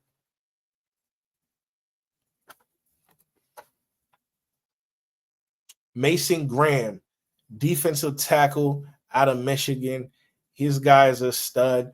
I would like him to play one tech for us because we also just signed Osa back. But if we can, I don't think he'll be around for us at 12. That's the problem. Mason Graham, defensive tackle, Michigan. Will Campbell, left tackle, LSU. I like this guy a lot. I'm not really sure with the 12th pick if he's going to be around. But if he did happen to fall, as some of the offensive weapons are already off the board, I can see Dallas going with Will Campbell here just to add another staple to that offensive line. I just think a lot of fans are tired of drafting offensive line high. At some point, we need to coach these guys up. And I think we do have some backup talent that have been coached up. I don't think anybody really talks about Awesome Richards, right? I didn't even have him in my notes of discussion. This season, I feel, will be big for Awesome Richards this preseason. Showing what he can do when he gets in these games. I think he'll be our swing tackle, but that's going forward. But Will Campbell would be somebody to look out for Dallas at the 12th overall pick. All right. Cornerback out of Eastern Carolina, Rebels. First name skipping me right now. Reveals Jr. I believe this guy's a stud cornerback for me. He's probably 1 or 2 cornerback in this draft. Great ball instincts. Is good in coverage. He's a willing tackler, and the guy has once again has an eye for the football. Couple of interceptions out there as well. He's slated as a high draft pick. I could see him falling in this draft, but he could be a pick for Dallas at 12. And once again, I apologize for not having the first name. It's slipping me. Didn't expect my other laptop to go off on me during this recording. So we're gonna switch on over here to my mock draft. I'm doing a special here for the Dallas Cowboys since it's my favorite team. I'm doing a full 7-round mock drafts, but I'm not doing any trades. So what the board represents, what the board presents to us is who we're going to be able to choose from. So let me get over there to PFN, and get this mock draft set up, okay?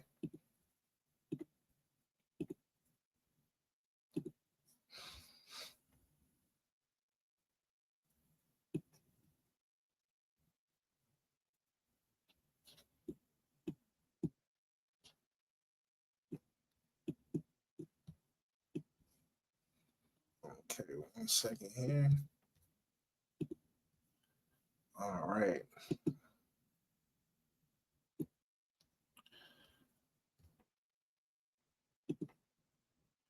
All right, we got it all set up. Excuse me, going 7 rounds. Dallas Cowboys.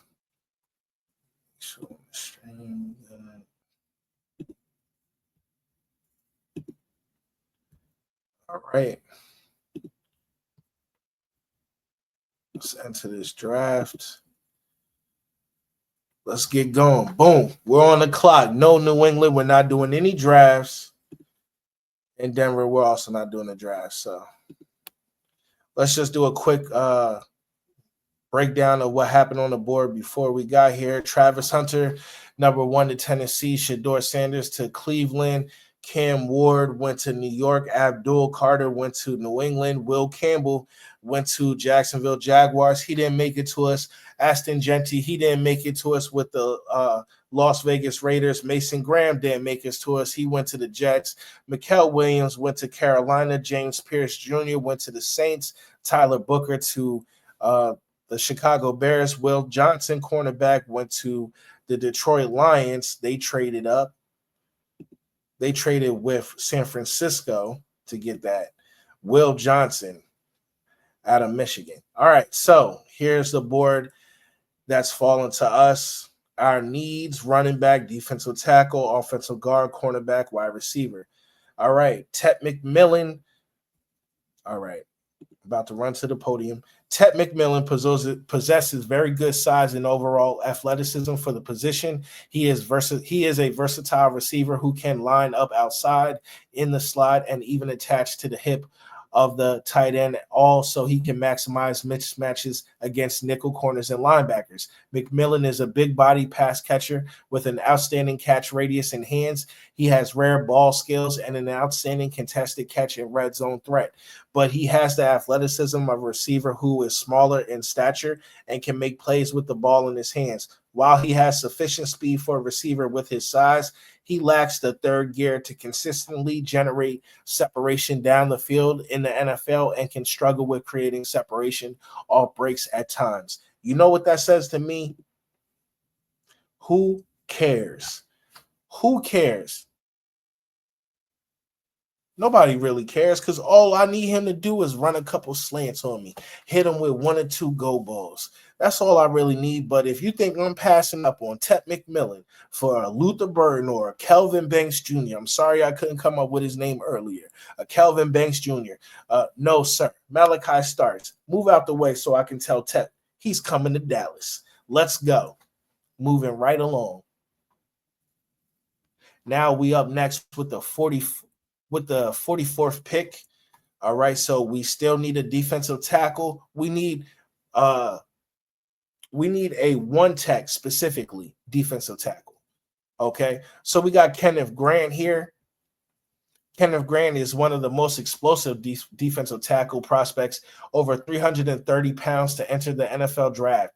He fits into a rare player category with high-level blend of size, speed, and power. His lower body strength is enough to demand sufficient attention from opposing offensive lines on a snap-to-snap basis. I'm ready to take Kenneth Grant, but just to show y'all what the rest of the board is looking like, we could go Donovan Ezaraku right here. The sack production from 2024 speaks volumes, but his tape is flooded with pro-ready technique. He uses his hands incredibly well to shed blocks and get to the quarterback. And he plays with relentless passion when he's chasing down the ball. His sack total doesn't just consist of proverbial empty calories. He earned every bit of those 16.5 sacks. I'm done talking. That level of production in any season in college lets me know what you can do at this level. And I'm going to run to the podium for Donovan Ezaraku. So we're going to have the 76th pick next. Let's see what the board's talking. Now, we didn't go defensive tackle last in the second round.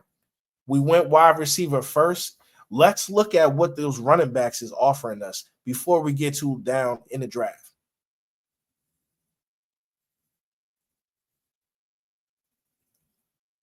Okay. So DJ Giddens looks to be like the last of the Mohicans when it comes down to three down running backs for me. So I'm gonna have to take DJ Giddens here. Yeah, I'm gonna have to take him. I'm gonna have to take him here because I would love to get a Mason Taylor or Alfred Collins right here. But God, for me as a 3-down running back, what I need right now is just what he can do explosive wise. I just need him. DJ Giddens is a versatile running back with the ability to impact the game as both a runner and receiver. He runs with physical style, displaying excellent balance and the ability to break tackles in tight spaces. Giddens combines good vision and patience with a strong burst through the hole, making him effective between the tackles and in open space. As a receiver, he shows reliable hands and the ability to create mismatches against linebackers. The main concerns with Giddens are his lack of elite top-end speed and his ability to be a reliable pass blocker. However, he is relatively new to the position, so there is plenty of development potential. And plus, on pass downs, we can throw Rico Dowdle in to be our running back pass blocker. So for me, I'm going to have to run and get DJ Giddens before we run out of running backs. And before the fans or anybody viewing this recording here saying, hey, what were you doing there? Now we're out of running backs. Didn't go running back in the second round. I get it. We might double back though. You never know. Okay, so now let's go through it.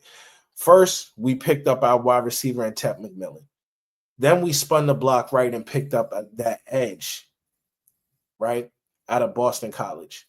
Now, third, we went and got DJ Giddens out of Kansas State, running back. Okay, so what are we doing right here with really the 5th round pick? Because we don't have a 4th. Okay. Now, I'm a huge fan of Kyle Monangai out of Rutgers. Now, I could be a homer because shout out to Jersey, shout out to Rutgers. But this guy is a stud, he's a beast. But before we make that decision, let's look at some other positions that I know for a fact we need to prioritize going into this draft. Linebacker being one of them, but also cornerback. Mello Dotson out of Kansas, could that be an option? He's a playmaking cornerback with a keen eye for the football. We like our turnovers in Dallas. Showcasing strong instincts and anticipation throughout his Kansas career. At 6'1" and 190 pounds, he uses his length to disrupt passes while blending smooth athleticism with physical tackling. I mean, I love to hear that. His ability to create turnovers and impact plays on the perimeter makes him a dynamic presence in the secondary. Listen, at 6 foot, 192 pounds, you bring in that kind of mentality, you got to love that. I'm running to the podium right now for Mello Dotson. We need another cornerback, especially with Trayvon being out, right? But we can do some work here with the 170th pick and the 172nd pick. We could definitely put some work in. Now, let's look at that defensive tackle position. Ooh. There's still some guys that I like here. Surprisingly, there are still some guys I like here. CJ West, Indiana Hoosiers defensive tackle CJ West earned an invite to the 2025 Shrine Bowl after dominant showing in 2024. Standing 6'2", weighing 315, West excels as a nose tackle, which is what we need, with excellent hand accuracy and block shedding abilities. His talent for creating leverage on passing downs and plugging gaps, making him a promising rotational defensive lineman, well suited to thrive in the NFL's middle of the field. I definitely like to hear that, because a nose tackle is definitely what we need. Now, Tonka Hemingway is also somebody that we could look at here. He boasts an impressive first step. He is not an overwhelming athlete, though. He's also not stand out from a power perspective, and is someone you would consider underweight for the position. However, Hemingway is simply a good football player. He's flexible and powerful enough to survive doubles, which also flashing a strong club and rip to dissect blocks and make plays on the ball carrier. I'm not really looking for a small guy. I'm really not. Now, Ty Hamilton is an above-average run defender who plays with excellent power and is difficult to move off his spot. Below-average pass rusher who struggles to get off blocks and consistently wins reps. Doesn't have a deep array of pass rushing moves, can win using a bull rush, but is relatively one-dimensional pass rusher. Won less than 5% of his pass rushing reps in 2024. Has struggled to consistently put pressure on the quarterback with just 59 pressures on 879 career pass rushing snaps. Consistent tackler with a career 10.5 missed tackle rate. I just need somebody to plug a hole, but he just seems a little bit too unathletic for me.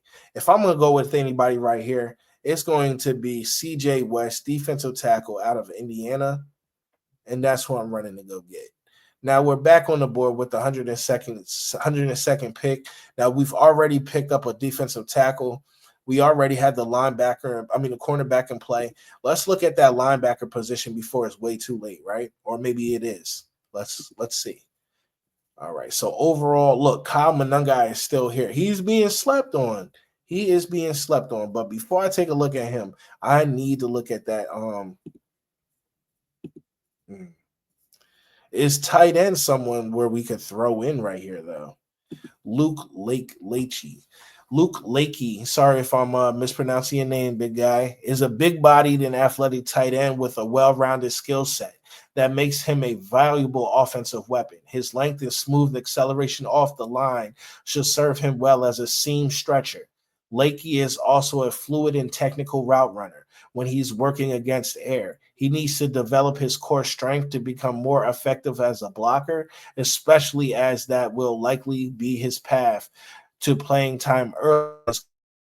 He's a perfect day 3 draft swing on an athletic tight end who could contribute as a tight end number 2 on special teams early in his career. That's not bad, especially seeing how we have a Jake Ferguson already in place this season, right? So he would be our tight end number 2 ultimately overall. But yeah, let's see. Offensive guards here. I'm just staying away from the offensive line right now, just until we get these holes filled up. And then if we can spin the block, we do. But if not, I'm not overly concerned because I think we're going to stay mostly in-house when it comes to the offensive line. I do. So let's look at those linebackers real quick. So Teddy Buchanan, Kobe King, Colin Oliver. Okay. There's some guys left here, I feel like. Teddy Buchanan is a high motor linebacker known for his intelligence and tackling proficiency. Tongue twister. Proficiency. Transferring from UC Davis to California, he's became a defensive leader, consistently positioning himself to make impactful plays. Buchanan excels in run defense, demonstrating patience and effective gap penetration, leading to notable tackles for loss. His coverage skills are advanced, with his ability to disrupt passing lanes and anticipate plays. However, concerns about his fluidity against more athletic pass catchers may affect his draft stock. Overall, Buchanan's instincts and versatility make him a valuable asset for teams seeking a reliable linebacker. I'm running to the board with him right now. Teddy Buchanan. Let's just go. Okay. So now we're back on the board with our 174th pick. Let's just look at the overall board real quick and see where it's at. Oh my gosh.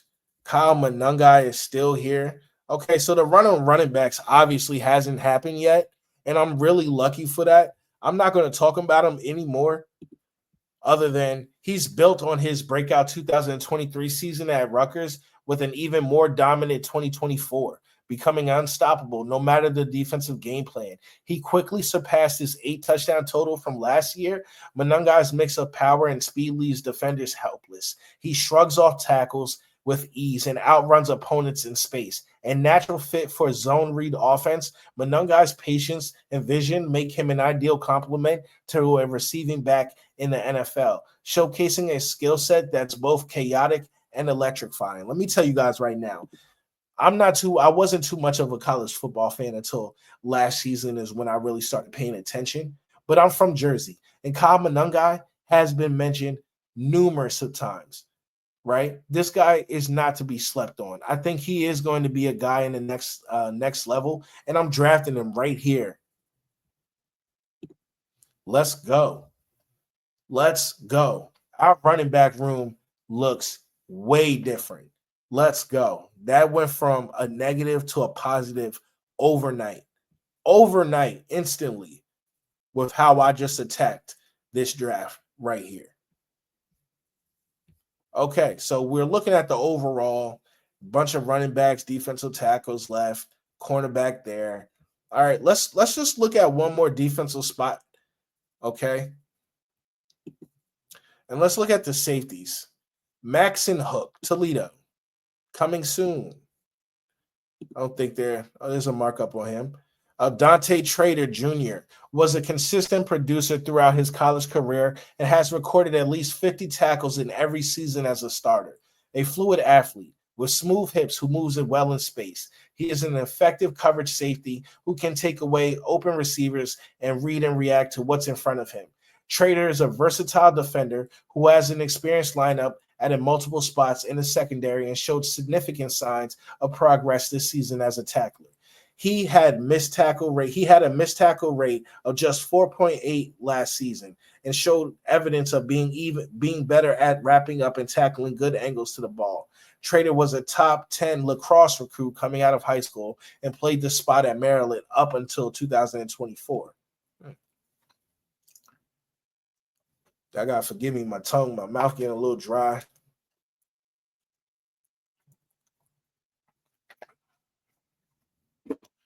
I like what I read right there. Shiloh Sanders, versatile safety known for his physicality and football intelligence.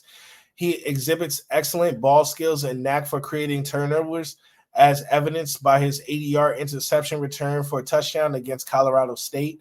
Sanders demonstrates a willingness to support the run, often delivering impactful tackles. However, concerns about his size and injury history, including a shoulder injury and ACL tear, may affect his durability and effectiveness against larger opponents. I'm not really even interested in Shiloh Sanders. I'm going with here who I was able to read about, Dante Trader Jr., just for the sake of this draft here. So this should be our last draft pick. Oh, no, we have one more, I believe, at 249. So let's take a look at that overall draft board once again. Okay. So I'm interested in the offensive guard, offensive tackle position, just because I haven't really looked at those yet. So let's see if it's too late or not. Okay, so Connor Colby, 6'5", 309 out of Iowa, is an experienced starter who has played nearly 2,500 career college reps, taking snaps at left guard, right tackle in his career. He is disciplined lineman who has only accumulated 4 penalties in his college career. Colby has above average size and length, as well as being a natural athlete with good hip flexibility and quick feet. He has marginal pass blocking production, as he gave up 2 sacks and 10 pressures on just 287 pass blocking snaps in 2024. Colby is a good second-level blocker who can finish plays when he reaches the point of attack. He struggles to handle bigger, more physical defensive linemen who can just drive him back and take advantage of his mediocre pass technique. Now, Xavier Truce, bigger human, 6'7", 309. He's a versatile offensive lineman with significant experience across multiple positions, including left guard and right tackle. He demonstrates strong run blocking abilities, effective utilizing his size and strength to create running lanes. In pass protection, Truce shows adequate footwork and hand placement. These are things that can be taught, though. Though there is room for improvement in handling speed rushers, his adaptability along the line enhances his value to teams seeking a flexible lineman. However, his lateral agility and consistency in pass protection against elite edge rushers remain areas of development. Truce's experience and versatility makes him a promising prospect for the offensive line depth. Now, honestly, I'm not going to keep going into all these different guys. I'm just going to go out of who I think is the best out of these 2 guys left at the top for me, and I'm going to go with I'm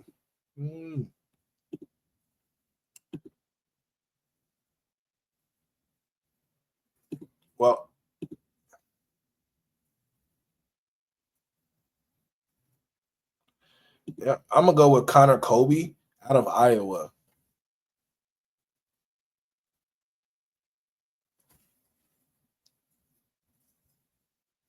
Now, this right here is just because I have to be true to my word, and I think I'm probably around late. I'm probably around too late, right? Maybe 2 rounds too late to draft a quarterback, but I am going to draft a quarterback here just because I think it is that important that we do not overlook the backup quarterback position any further.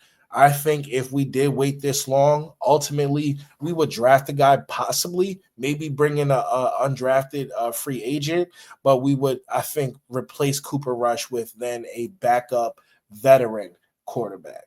But let's take a look at who's left. Curtis Roque is transferring from Bloomington I've never even heard of him, but he's out of Indiana, known for attacking downfield and handling pressure.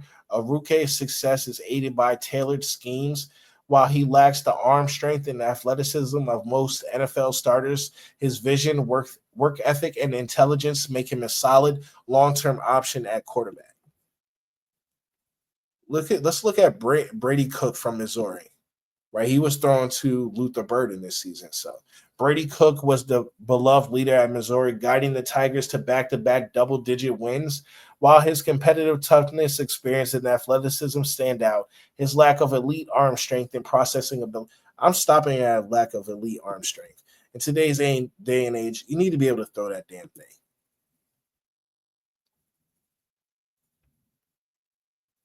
Tyler Show is arguably the most intriguing prospect in this draft class. If he were 22 years old with a clean bill of health, he would likely be in a conversation alongside Cam Ward and Shedeur Sanders at the top of the draft, potentially even making a case at QB1. However, due to his age and extensive injury history, he is currently projected as a day 2 or day 3 prospect. Show may not need a lot of time to develop. He feels like a prospect who could step in and immediately conduct an offense. Simply put, he's an NFL quarterback. Show has a prototype build, a live arm that can make any throw on the field with precision, can operate effectively in rhythm or extend plays with his legs and make pinpoint throws on a run, and has experience having complete command of an offense, handling pre-snap adjustments and working through progressions, all of which will aid him on the next level. I'm actually going to take him, Tyler Show. Why not, right? With that kind of markup, that's the last. But to go over this draft fairly quickly, 12th overall, we went Ted McMillan, wide receiver, Arizona. 44th, we went Donovan Ezeruku, edge, Boston College. Third, we went DJ Giddens, running back, Kansas State. Fourth, we went Mello Dotson, cornerback, Kansas. We went CJ West with the 170th pick, defensive tackle, Indiana. We went Teddy Buchanan, linebacker, California, with the 172nd pick. Kyle Monangai, running back, with the 174th pick out of Rutgers. Dante Trader Jr., safety, Maryland, 190th pick. Our 211th pick, Connor Colby, offensive guard, Iowa. And then lastly, Tyler Show, cornerback, Louisville, with our 249th pick. So that concludes my Dallas Cowboys mock draft. I hope that you guys enjoyed that. Let me know in the comment section, how do you feel about the draft? Did I take a running back too late? Did I take a defensive tackle too late? You guys let me know how you feel about it, right? I know we can all probably agree we're happy that Tet fell to us. Probably wish that Ashton fell to us. I think we're all comfortable with him at 12 at this point. But Tet falling to us is like CeeDee Lamb falling to us, right at number 17. So, yeah. So that's my draft right here. Okay. And so next I'm going to pull up here is going to be the 2025 Dallas Cowboys schedule. So if you give me a moment to pull that up, I'll be right with you. Okay.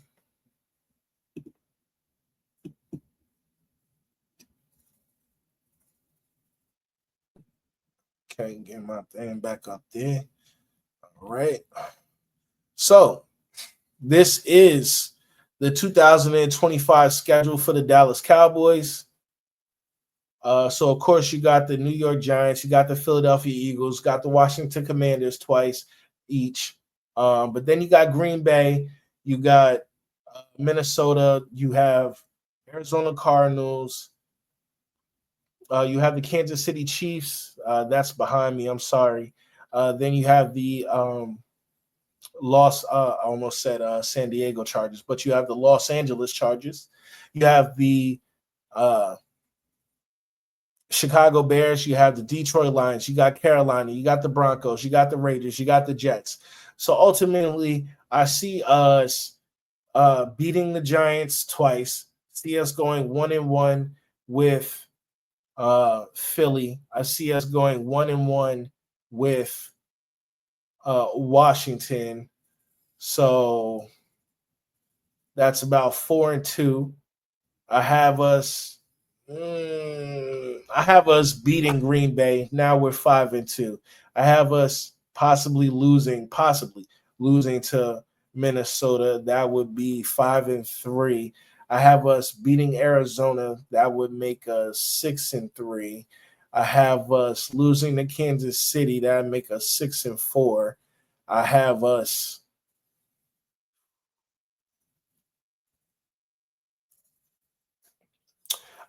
beating LA. That would make us 7-4.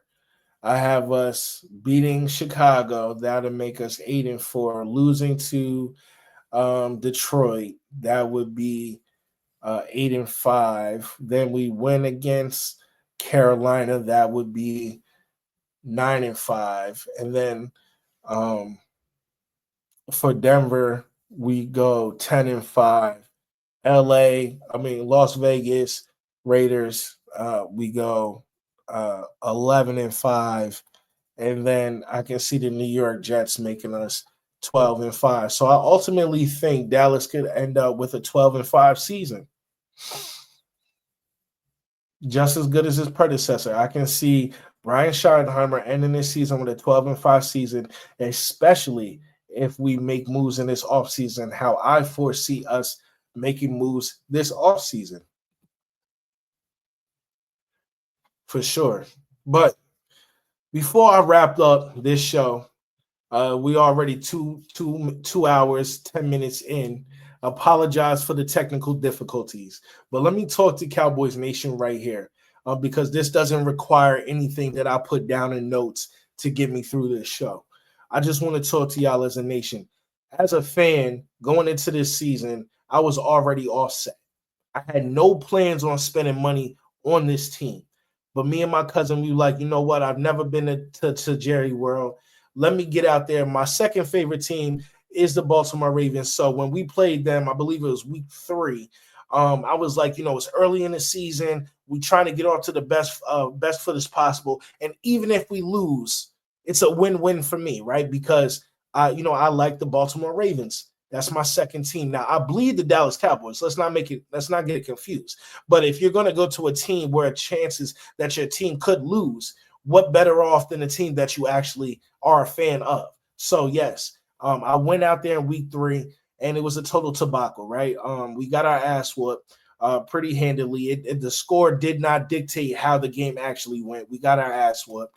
And that was just that should have been signs to me of how the rest of the season was going to go. I did not see Dak Prescott going down in week 9. I didn't see that coming. But other than that, I didn't think great things was going to happen to us this season, strictly because we did not take the offseason seriously. We did nothing.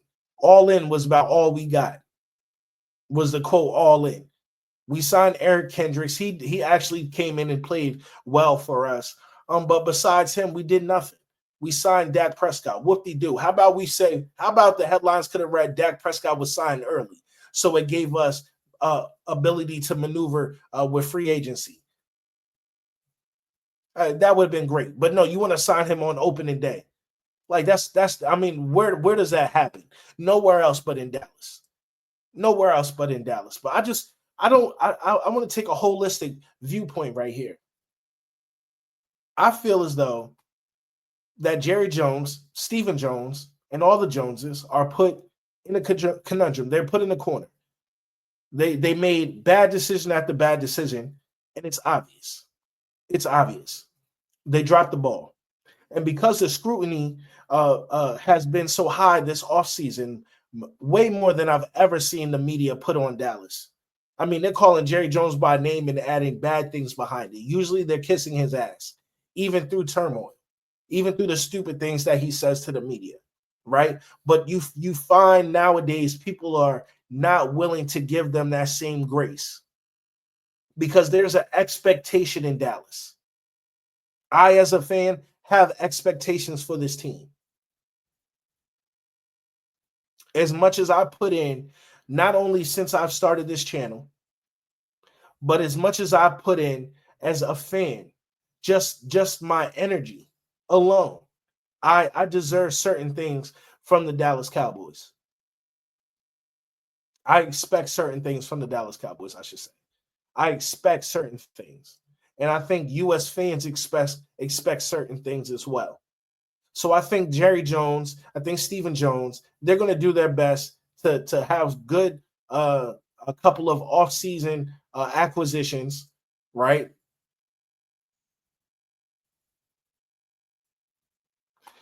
Aggressively selective. You heard it out of Stephen Jones' mouth. Aggressively selective. We're going to get a few good acquisitions this offseason. Now, is it too late on their end as far as like, is the player over the hill? Well, he's only a free agent for two reasons. Either they didn't want to pay him or he is over the hill. So you got to take your chances there. But it is time for us to get jiggy in the free agency. It's time to get jiggy in the free agency. And more importantly, I just want to speak on this to the fans of the Dallas Cowboys. We need to get behind our organization. We need to get behind our leader. We need to get behind Dak Prescott. We need to make sure that and understand that the reason why this team hasn't had the kind of success is not only on his shoulders. This team has failed us, has failed him just as much as it has failed us. They have not put the correct supporting cast around Dak Prescott or CeeDee Lamb. Right? We have not made the correct decisions. So going forward, it's hard to be optimistic about this team. Right? But I just gave it a record of 12-5 for this upcoming season. So I guess I am optimistic. 12-5 has us going to the playoffs. What we do after that, who knows? But y'all let me know how you feel about this Dallas Cowboys episode here. If I forgot anything, if you disagree on anything, please leave it in the comment section. I would love to converse with you about that. If you're not already a subscriber to the channel, please make sure to subscribe and like the channel. Yes, sir. Okay. Please show me some slack. Subscribe, like, and comment. Okay. Still on the hunt for 100 subscriptions. So if you like the content, if you appreciate the content, if you're a fan of any one of these 32 teams that I'm going to be doing an off-season breakdown for, please subscribe to the channel so you can make sure that you don't miss any episode that I drop, because I put a lot into it. And I hope that you enjoy it. With that being said, it's your boy, Run It Up Real, with another episode of Real Sports Talk. And I appreciate you.